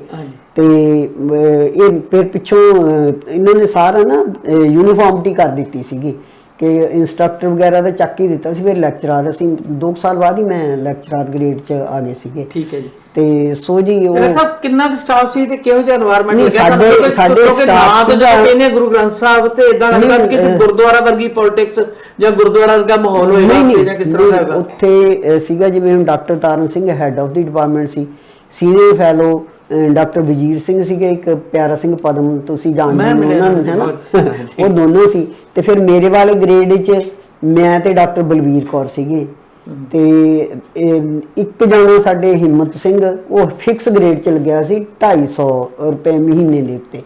ਤੇ ਉਹ ਜਦੋਂ ਆਪਣੇ ਉਹ ਇੰਦਰਜੀਤ ਕੌਰ ਸੰਧੂ ਆਈ ਨਾ ਵਾਈਸ ਚਾਂਸਲਰ ਬਣ ਕੇ ਪ੍ਰੋਫੈਸਰ ਨਾਰੰਗ ਤੋਂ ਬਾਅਦ, ਉਹ ਬੜਾ ਹੱਸਦੀ ਸੀ, ਕਹਿੰਦੀ ਵੀ ਨਾਰੰਗ ਸਾਹਿਬ ਕਿਸੇ ਦੀ ਸਿਫਾਰਿਸ਼ ਨਹੀਂ ਸੀ ਮੋੜਦੇ, ਜਿੱਦਾਂ ਦਾ ਬੰਦਾ ਹੁੰਦਾ ਸੀ ਜਿਹੋ ਜਿਹੀ ਸਿਫਾਰਿਸ਼ ਹੁੰਦੀ ਸੀ ਉਹ ਜਾਂ ਗ੍ਰੇਡ ਕ੍ਰੀਏਟ ਕਰਕੇ ਉਹਨੂੰ ਐਡਜਸਟ ਕਰ ਦਿੰਦੇ ਸੀ। ਜਿਵੇਂ ਸਾਡੇ ਡਿਪਾਰਟਮੈਂਟ 'ਚ ਇੱਕ ਬਲਦੇਵ ਸਿੰਘ ਬੱਲੂਆਣਾ ਤੇ ਇੱਕ ਹਿੰਮਤ ਸਿੰਘ, ਇਹ ਦੋਵੇਂ ਫਿਕਸ 250 ਰੁਪਏ ਤੇ ਲੱਗੇ ਹੋਏ ਸੀਗੇ। ਅੱਛਾ, ਹਾਂਜੀ। ਤੇ ਫਿਰ ਡਿਪਾਰਟਮੈਂਟ ਚਲੋ ਜੁਆਇਨ ਕਰ ਲਿਆ ਉਦਾਂ, ਕਿਉਂਕਿ ਹੁਣ ਮੈਂ ਇੱਕ ਤਾਂ ਗਵਰਨਮੈਂਟ ਕਾਲਜ ਚੋਂ ਪੜ੍ਹ ਕੇ ਆਈ, ਫਿਰ ਉੱਥੇ ਕੁਰੂਕਸ਼ੇਤਰ ਯੂਨੀਵਰਸਿਟੀ ਤੋਂ ਮੈਨੂੰ ਥੋੜਾ ਜਿਹਾ ਉਹ ਲੱਗਦਾ ਸੀਗਾ ਵੀ ਰਿਸਰਚ ਡਿਪਾਰਟਮੈਂਟ ਕੀ ਤੁਸੀਂ ਕਲਰਕਾਂ ਦੀ ਤਰ੍ਹਾਂ 9 ਤੋਂ 4 ਵਜੇ ਤੱਕ 4:30 ਵਜੇ ਤੱਕ ਬੈਠੇ ਰਹੋ, ਹੈ ਨਾ, ਕੁਰਸੀ ਦੇ ਉੱਤੇ, ਯਾਨੀ ਕਿ ਕਲਾਸਿਸ ਵਗੈਰਾ ਨਹੀਂ ਸੀ ਲੈਂਦਾ? ਉਦੋਂ ਕਲਾਸਿਸ ਨਹੀਂ ਸੀ ਸਾਡੀਆਂ ਹੁੰਦੀਆਂ, ਰਿਸਰਚ ਵਰਕ ਹੀ ਸੀਗਾ। ਮੈਨੂੰ ਫਿਰ ਜੁਆਇਨ ਕਰਦੀ ਸਾਰ ਮੈਨੂੰ ਡਾਕਟਰ ਤਾਰਨ ਸਿੰਘ ਉਹਨਾਂ ਨੇ ਬੁਲਾਇਆ ਤੇ ਉਹਨਾਂ ਨੇ ਕਿਹਾ ਵੀ ਆਪਾਂ ਨੇ ਨਾ ਰੈਫਰੈਂਸਿਸ ਜਿਹੜੇ ਆਏ ਹੋਏ ਨੇ ਸ੍ਰੀ ਗੁਰੂ ਗ੍ਰੰਥ ਸਾਹਿਬ ਦੇ ਵਿੱਚ ਪੁਰਾਣਕ, ਉਹ ਆਪਾਂ ਸਾਰਾ ਇੱਕ ਕਰਨੀ ਹੈ ਕਿਤਾਬ ਤਿਆਰ, ਨਾਲੇ ਤਾਂ ਤੁਹਾਡੀ ਇਹ ਸਟੱਡੀ ਹੋ ਜੂਗੀ, ਸ੍ਰੀ ਗੁਰੂ ਗ੍ਰੰਥ ਸਾਹਿਬ ਸਾਰਾ ਪੜ੍ਹਿਆ ਜਾਊਗਾ ਤੁਹਾਡੇ ਕੋਲ, ਤੇ ਨਾਲੇ ਤੁਸੀਂ ਇਹ ਲਿਸਟ ਬਣਾਓ, ਐਂਟਰੀਆਂ ਬਣਾਉਣੀਆਂ ਨੇ ਆਪਾਂ ਨੇ। ਫਿਰ ਮੈਂ ਜੀ ਇਕੱਲੀ ਨੇ ਉਹ ਸਾਰੇ ਮਤਲਬ ਲਿਸਟਾਂ ਤਿਆਰ ਕੀਤੀਆਂ। ਜਦੋਂ ਲਿਸਟਾਂ ਤਿਆਰ ਕੀਤੀਆਂ ਮੈਂ ਉਹਦੇ ਤੇ ਕੰਮ ਵੀ ਡਾਕਟਰ ਸਾਹਿਬ ਥੋੜਾ ਜਿਹਾ ਐਕਸਪਲੇਨ ਕਰਿਓ ਰੈਫਰੈਂਸਸ ਕਿੱਦਾਂ ਦੇ, ਜਿਵੇਂ ਹੁਣ ਉਹਦੇ ਵਿੱਚ ਸਮਝ ਕਰੋ ਸਾਡੇ ਦਰਸ਼ਕਾਂ ਨੂੰ ਇਹ ਗੱਲ ਇੰਟਰਸਟਿੰਗ ਮੈਨੂੰ ਚੰਗੀ ਲੱਗ ਰਹੀ ਗੱਲ। ਇਹਦਾ ਨਾਮ ਫਿਰ ਰੱਖਿਆ ਸੰਕੇਤ ਕੋਸ਼। ਵੈਸੇ ਜਿਹੋ ਜੀ ਤਿਆਰ ਕੀਤੀ ਸੀ ਉਹ ਚੀਜ਼ ਤਾਂ ਰਹੀ ਨਹੀਂ, ਕਿਉਂਕਿ ਫਿਰ ਪਿਆਰਾ ਸਿੰਘ ਪਦਮ ਦੇ ਹੱਥ 'ਚ ਆ ਗਈ ਇਹ। ਮੈਨੂੰ ਭਾਵੇਂ ਉਹ ਹੁਣ ਬੰਦਾ ਜਦੋਂ ਦੁਨੀਆ ਤੋਂ ਜਾ ਚੁੱਕਿਆ ਹੋਵੇ ਉਹ ਗੱਲ ਨਹੀਂ ਕਰਨੀ ਚਾਹੀਦੀ, ਪਰ ਇਹ ਮੈਨੂੰ ਗੱਲ ਸਾਰੀ ਉਮਰ ਰੜਕਦੀ ਰਹਿਣੀ ਆ। ਤੇ ਇਹ ਸੰਕੇਤ ਕੋਸ਼ ਇਹਦਾ ਨਾਮ ਰੱਖਿਆ ਜੀ। ਜਿਵੇਂ ਹੁਣ ਪ੍ਰਹਿਲਾਦ ਦਾ ਐਗਜ਼ਾਮਪਲ ਲਈ ਮੈਂ ਦੱਸ ਰਹੀ ਹਾਂ, ਪ੍ਰਹਿਲਾਦ ਦਾ ਰੈਫਰੈਂਸ ਆਇਆ ਹੋਇਆ ਹੈ ਨਾ, ਹਾਂ, ਤੇ ਹੋਰ ਇਸ ਕਿਸਮ ਦੇ ਆਪਣਾ ਕੀ ਕਹਿੰਦੇ ਹੁੰਦੇ ਨੇ ਜਿੰਨੇ ਪੌਰਾਣਿਕ ਨਾਮ ਨੇ, ਰਾਮ ਦਾ ਜ਼ਿਕਰ ਆਉਂਦਾ, ਅੱਛਾ ਉਹ ਰੈਫਰੈਂਸ ਇਕੱਠੇ ਕਰਨੇ ਸੀਗੇ ਉਹਦੀਆਂ। ਫਿਰ ਮੈਂ ਹਰਨਾਸ਼ਕ ਦਾ ਆਉਂਦਾ, ਇਧਰ ਸਾਰੇ ਜਿਵੇਂ ਇੰਡੀਅਨ ਮਾਈਥੋਲੋਜੀ ਦੇ ਵਿੱਚੋਂ ਜਿੰਨੇ ਆਏ ਹੋਏ ਨੇ ਨਾ ਰੈਫਰੈਂਸ, ਉਹ ਸਾਰੇ ਉਹਨਾਂ ਦੀਆਂ ਲਿਸਟਾਂ ਬਣਾਈਆਂ, ਫਿਰ ਉਹਨਾਂ ਦੀ ਮੈਂ ਐਂਟਰੀਆਂ ਲਿਖਣੀਆਂ ਸ਼ੁਰੂ ਕੀਤੀਆਂ। ਫਿਰ ਬਾਕੀ ਦੇ ਹੋਰ ਪ੍ਰੋਜੈਕਟ ਕਰ ਰਹੇ ਸੀ, ਜਦੋਂ ਉਹ ਵਿਹਲੇ ਹੋ ਗਏ, ਜਿਵੇਂ ਡਾਕਟਰ ਬਲਵੀਰ ਕੌਰ ਨੂੰ ਮੇਰੇ ਨਾਲ ਲਾਤਾ, ਫਿਰ ਹਿੰਮਤ ਸਿੰਘ ਨੂੰ ਵੀ ਲਾਤਾ, ਫਿਰ ਪਿਆਰਾ ਸਿੰਘ ਪਦਮ ਜਿਹੜਾ ਕੰਮ ਰਹਿੰਦਾ ਸੀ ਉਹ ਫਿਰ ਸਾਡੇ 4 'ਚ ਵੰਡ ਦਿੱਤਾ। 4 'ਚ ਵੰਡੇ ਤੇ ਮੇਰੀਆਂ ਡਾਕਟਰ ਤਾਰਨ ਸਿੰਘ ਫਿਰ ਹਰੇਕ ਐਂਟਰੀ ਦੇਖਦੇ ਸੀਗੇ। ਹੁਣ ਮੈਂ ਫਿਲਾਸਫੀ 'ਚੋਂ ਆਈ ਸੀਗੀ ਤੇ ਉਹਨਾਂ ਨੂੰ ਪਸੰਦ ਵੀ ਆਈਆਂ। ਫਾਈਨਲ ਟਾਈਪ ਹੋਈ ਤੋਂ ਵੀ ਪਿਆਰਾ ਸਿੰਘ ਪਦਮ ਨੇ ਆਪਣੇ ਹਿੱਸੇ ਦਾ ਕੰਮ ਨਹੀਂ ਕੀਤਾ, ਤੇ ਉਹਦੀ ਲਿਸਟ ਫਿਰ ਅਸੀਂ ਡਾਕਟਰ ਤਾਰਨ ਸਿੰਘ ਕੋਲ ਗਏ, ਵੀ ਇੱਕ ਵੀ ਨਹੀਂ ਐਂਟਰੀ ਦਿੱਤੀ ਹੈਗੀ। ਉਹਨਾਂ ਨੇ ਲਿਖ ਕੇ ਕਹਿੰਦੇ ਚੱਲ ਕੋਈ ਗੱਲ ਨਹੀਂ, ਉਹ ਲਿਸਟ ਫਿਰ ਸਾਡੇ 'ਚ ਵੰਡਤੀ। ਤੇ ਜਦੋਂ ਵੰਡ ਕੇ ਸਾਰਾ ਫਾਈਨਲ ਤਿਆਰ ਹੋ ਗਿਆ, ਪਿਆਰਾ ਸਿੰਘ ਪਦਮ ਬਣ ਗਏ ਉਹਦੇ ਐਡੀਟਰ ਇਨ ਦਾ ਸੈਂਸ ਵੀ ਸਾਰੀਆਂ ਐਂਟਰੀਆਂ ਚੱਕ ਕੇ ਆਪਣੀ ਉਹਨਾਂ ਨੇ ਪਦਮ ਛਾਪ ਦੇਣੀ ਸ਼ੁਰੂ ਕਰਤੀ। ਮੈਨੂੰ ਕਲਰਕ ਨੇ ਆ ਕੇ ਦੱਸਿਆ ਵੀ ਭੈਣ ਜੀ ਤੁਹਾਡੀਆਂ ਫਾਈਨਲ ਹੋਈਆਂ, ਕਿਉਂਕਿ ਹੈੱਡ ਟਾਈਪ ਕਰਨਾ ਟਾਈਪਿਸਟ ਨੂੰ ਦਿੰਦਾ, ਇਹ ਐਂਟਰੀ ਛਪੀਆਂ ਹੋਈਆਂ ਨੇ ਵੀ ਆ ਪਦਮ ਸਾਹਿਬ ਨੇ ਤਾਂ ਵਿੱਚੋਂ ਕੱਟ ਵੱਢ ਕਰਕੇ ਕੀਤਾ। ਮੈਂ ਦੂਜੇ ਦੋਨੋਂ ਕਲੀਗਸ ਨੂੰ ਨਾਲ ਲਿਆ, ਫਿਰ ਮੈਂ ਕਿਹਾ ਚਲੋ ਆਪਾਂ ਡਾਕਟਰ ਤਾਰਨ ਸਿੰਘ ਕੋਲ ਚੱਲੀਏ। ਅਸੀਂ ਉਹਨਾਂ ਨੂੰ ਕਿਹਾ ਵੀ ਅਸਲ 'ਚ ਡਾਕਟਰ ਤਾਰਨ ਸਿੰਘ ਬਹੁਤ ਹੀ ਜ਼ਿਆਦਾ ਸਾਊਥ ਤੇ ਭਲੇ ਮਾਨਸ ਬੰਦੇ ਜਿਹੜੇ ਹੁੰਦੇ ਨੇ ਉਹ ਉਸ ਕਿਸਮ ਦੇ ਸੀ। ਉਹਨਾਂ ਨੂੰ ਅਸੀਂ ਕਿਹਾ ਵੀ ਇਹ ਕੰਮ ਸਾਰਾ ਅਸੀਂ ਕਰ ਰਹੇ ਹਾਂ। ਅਸੀਂ ਉਹਨਾਂ ਨੇ ਵੀ ਲਿਸਟ ਵੰਡ ਕੇ ਕੀਤੀ ਵੀ ਆਹ ਕੀ ਕਰ ਰਹੇ ਨੇ, ਮੈਂ ਐਂਟਰੀਆਂ ਲੈ ਗਈ ਚੱਕ ਕੇ। ਉਹ ਬਸ ਕਹਿੰਦੇ ਕੀ ਕਰੀਏ, ਹੈ ਨਾ, ਇੱਦਾਂ ਹੱਥ ਕਰਕੇ ਉਹਨਾਂ ਨੇ ਕਿਹਾ ਵੀ ਕੀ ਕਰ ਸਕਦੇ ਹਾਂ ਵੀ ਉਹ ਕਿ ਚਲੋ ਜੀ। ਉਹ ਪਿਆਰਾ ਸਿੰਘ ਪਦਮ ਨੇ ਕਿਤਾਬ ਛਾਪੀ, ਸਾਨੂੰ ਸਹਾਇਕ ਰਾਈਟਰ ਲਿਖ ਦਿੱਤਾ ਆਪਣੇ ਆਪ ਨੂੰ ਉਹਨਾਂ ਨੇ, ਮਤਲਬ ਲੇਖਕ ਪਿਆਰਾ ਸਿੰਘ ਪਦਮ, ਸਹਾਇਕ ਗੁਰਨਾਮ ਕੌਰ, ਬਲਬੀਰ ਕੌਰ, ਹਿੰਮਤ ਸਿੰਘ, ਇਦਾਂ ਲਿਖਤਾ। ਪਿਆਰਾ ਸਿੰਘ ਪਦਮ ਰਿਸਰਚ ਡਾਕਟਰ ਤੇ ਨਹੀਂ ਸੀਗੇ ਮੇਰੇ ਖਿਆਲ ਨਾ ਜੀ ਨਾ, ਉਹ ਡਾਕਟਰ ਉਹਨਾਂ ਬਾਰੇ ਮੈਂ ਕਿਤੇ ਬੈਠਿਆ ਕੋਈ ਗੱਲ ਹੋਈ ਸੀ ਸ਼ਾਇਦ, ਜਿਹੜੇ ਆਪਣੇ ਗੁਰੂ ਨਾਨਕ ਯੂਨੀਵਰਸਿਟੀ 'ਚ ਬੈਠੇ ਸੀ, ਘੁੰਮਣ ਸਾਹਿਬ ਨੇ ਉੱਥੇ, ਅੱਛਾ ਜੀ, ਹੈਡ ਆਫ ਦੀ ਡਿਪਾਰਟਮੈਂਟ ਰਹੇ ਨੇ ਉਹ ਵੀ, ਤੇ ਉਹ ਗੱਲ ਕਰਦੇ ਸੀਗੇ ਪਿਆਰਾ ਸਿੰਘ ਪਦਮ ਇਕੱਲੇ ਵਿਅਕਤੀ ਨੇ ਇੰਨਾ ਕੰਮ ਕੀਤਾ ਜਿੰਨਾ ਯੂਨੀਵਰਸਿਟੀਆਂ ਵੀ ਨਹੀਂ ਮਿਲ ਕੇ ਕਰ ਸਕੀਆਂ। ਉਹਨਾਂ ਦੇ ਕਈ ਬਹੁਤ ਕਈਆਂ ਲੋਕਾਂ ਦੀ ਗੁੱਡ ਬੁੱਕਸ ਵੀ ਹੈ, ਮੈਂ ਉਹਨਾਂ ਨੂੰ ਮਿਲਿਆ ਹੋਇਆ ਚੰਗੀ ਤਰ੍ਹਾਂ। ਨਹੀਂ, ਮੈਂ ਹਾਸ਼ਮ ਦੇ ਸਟੇਜ ਤੋਂ ਉਹਨਾਂ ਦੇ ਬਾਰੇ ਕੋਈ ਗੱਲ ਨਹੀਂ ਕਹਿਣੀ, ਇਸ ਗੱਲ ਬਾਰੇ ਕਦੇ ਆਪਾਂ ਪ੍ਰਾਈਵੇਟਲੀ ਬੈਠਾਂਗੇ ਨਾ ਫਿਰ ਗੱਲ ਕਰਾਂਗੇ ਵੀ ਕਿੱਦਾਂ ਲਿਖੀਆਂ ਹੋਈਆਂ ਕਿਤਾਬਾਂ ਕਿ ਵਾਕਿਆ ਉਹਨਾਂ ਨੇ ਕੰਮ ਬਹੁਤ ਕੀਤਾ। ਉਹਨਾਂ ਨੇ ਕਿਹਾ ਕਿਉਂਕਿ ਉਹ ਡਿਪਾਰਟਮੈਂਟ ਉਹ ਆਪਣਾ ਪ੍ਰਾਇੋਰਟੀ ਉਹ ਆਪਣਾ ਹੀ ਕੰਮ ਕਰਦੇ ਸੀਗੇ। ਡਿਪਾਰਟਮੈਂਟ ਦਾ ਤਾਂ ਤੁਹਾਨੂੰ ਮੈਂ ਦੱਸਿਆ ਹੀ ਵੀ ਇੱਕ ਪ੍ਰੋਜੈਕਟ ਉਹਨਾਂ ਦੇ ਨਾਲ ਮਿਲਿਆ, ਉਦੋਂ ਛੇਤੀ ਬਾਅਦ ਤਾਂ ਫਿਰ ਉਹ ਚਲੋ ਰਹੇ ਨੇ ਮੇਰੇ ਗਈ ਤੋਂ। ਮੈਂ 69 ਚ ਜੁਆਇਨ ਕੀਤਾ, ਉਹ 81 ਚ 81 ਤੋਂ ਵੀ ਪਹਿਲਾਂ ਰਿਟਾਇਰ ਹੋ ਗਏ ਸੀਗੇ, ਫਿਰ ਐਕਸਟੈਂਸ਼ਨ ਤੇ ਰਹੇ ਡਿਪਾਰਟਮੈਂਟ ਦੇ ਵਿੱਚ, ਹੈ ਨਾ। ਵੈਸੇ ਵੀ ਉਹਨਾਂ ਦੀ ਕੁਆਲੀਫਿਕੇਸ਼ਨ ਹੈ ਜਿਹੜੀ ਉਹ ਵੀ ਇੰਟਰ ਪਾਸ ਸੀਗੇ, ਉਹ ਹੀ ਵਾਸ ਨਾਟ ਮਤਲਬ ਤੁਸੀਂ ਕਹਿ ਲਓ ਕੋਈ ਮਾਸਟਰ ਡਿਗਰੀ ਜਾਂ ਕੋਈ ਹੋਰ। ਹਾਂ, ਮੋਦੀ ਕਾਲਜ ਦੇ ਬਿਲਕੁਲ ਨਜ਼ਦੀਕ ਕਰਵਾ ਕਰਦਾ। ਹਾਂਜੀ, ਉਹ ਉਹਦਾ ਕਲਮ ਨਿਵਾਸ ਕੇ ਕਲਮ ਭਵਨ ਹੈ। ਹਾਂ, ਮੈਂ ਦੇਖਿਆ ਘਰ ਉਹਨਾਂ ਦੇ ਗਏ ਆ ਕਈ ਵਾਰੀ। ਪਹਿਲਾਂ ਕਾਫੀ ਬਣਦੀ ਸੀ, ਫਿਰ ਇਹੋ ਜਿਹੀਆਂ ਗੱਲਾਂ ਕਰਕੇ ਥੋੜਾ ਚਲੋ ਡਿਪਾਰਟਮੈਂਟ ਦੀ ਪੋਲਿਟਿਕਸ ਨੂੰ ਛੱਡੋ ਤੁਸੀਂ ਗੱਲ। ਸੋ ਇਸ ਤਰ੍ਹਾਂ ਜੀ ਫਿਰ ਨਾਨਕ ਪ੍ਰਕਾਸ਼ ਪੱਤਰਿਕਾ ਛਪਣੀ ਸ਼ੁਰੂ ਹੋ ਗਈ। ਫਿਰ ਮੈਨੂੰ ਡਾਕਟਰ ਤਾਰਨ ਸਿੰਘ ਉਹਨਾਂ ਨੇ ਕਿਹਾ ਵੀ ਤੁਸੀਂ ਮਤਲਬ ਆਰਟੀਕਲ ਲਿਖੋ ਮੈਗਜ਼ੀਨ ਵਾਸਤੇ ਜਿਹੜਾ ਕੰਪੈਰੀਟਿਵ ਸਟੱਡੀ ਦੇ ਵਿੱਚ ਹੋਵੇ। ਮੈਂ ਫਿਰ ਜੀ ਗੁਰਬਾਣੀ ਦੇ ਵਿੱਚ ਬ੍ਰਹਮ ਦਾ ਸੰਕਲਪ ਉਹਦੇ ਤੇ ਲਿਖਿਆ ਤੇ ਨਾਲ ਮੈਂ ਇੰਡੀਅਨ ਫਿਲਾਸਫੀ ਦੇ ਨਾਲ ਉਹਦੀ ਕੰਪੈਰੀਟਿਵ ਸਟੱਡੀ ਕੀਤੀ। ਚਲੋ ਖੈਰ ਉਹਨਾਂ ਨੂੰ ਪਸੰਦ ਆਇਆ ਤੇ ਉਸ ਤੋਂ ਬਾਅਦ ਰੈਗੂਲਰਲੀ ਮੇਰੇ ਉਹ ਛਪਣ ਲੱਗ ਗਏ। ਉਦੋਂ ਬਾਅਦ ਮੈਂ ਇੱਕ ਭਾਈ ਗੁਰਦਾਸ ਦਾ ਪ੍ਰੋਜੈਕਟ ਮਿਲਿਆ ਸੀ, ਉਹਦੇ ਮੈਂ ਆਰਟੀਕਲ ਜਿਹੜੇ ਲਿਖੇ ਉਹ ਸੀ ਭਾਈ ਗੁਰਦਾਸ ਨੇ ਨਾ ਪਹਿਲੀ ਵਾਰ ਦੇ ਵਿੱਚ ਹੀ ਦੱਸਿਆ ਹੋਇਆ ਹੈ ਕਿ ਵੇਦਾਂ ਕਿਹੜੇ ਸ਼ਾਸਤਰ 6 ਇੰਡੀਅਨ ਸਿਸਟਮਸ ਨੇ ਨਾ ਫਿਲਾਸਫੀ ਦੇ 6 ਸ਼ਾਸਤਰ ਜਿਹਨਾਂ ਨੂੰ ਅਸੀਂ ਕਹਿੰਦੇ ਨਿਆਏ ਵਿਸ਼ੇਸ਼ਕ ਸਾਂਖ ਵਗੈਰਾ ਵਗੈਰਾ, ਵੇਦਾਂਤ ਅਦਵੈਤ ਵੇਦਾਂਤ। ਤੇ ਉਹਨਾਂ ਨੇ ਉਹ ਸਾਨੂੰ 2 ਜਣਿਆਂ ਵੰਡ ਕੇ ਦਿੱਤਾ ਸੀ ਪ੍ਰੋਜੈਕਟ।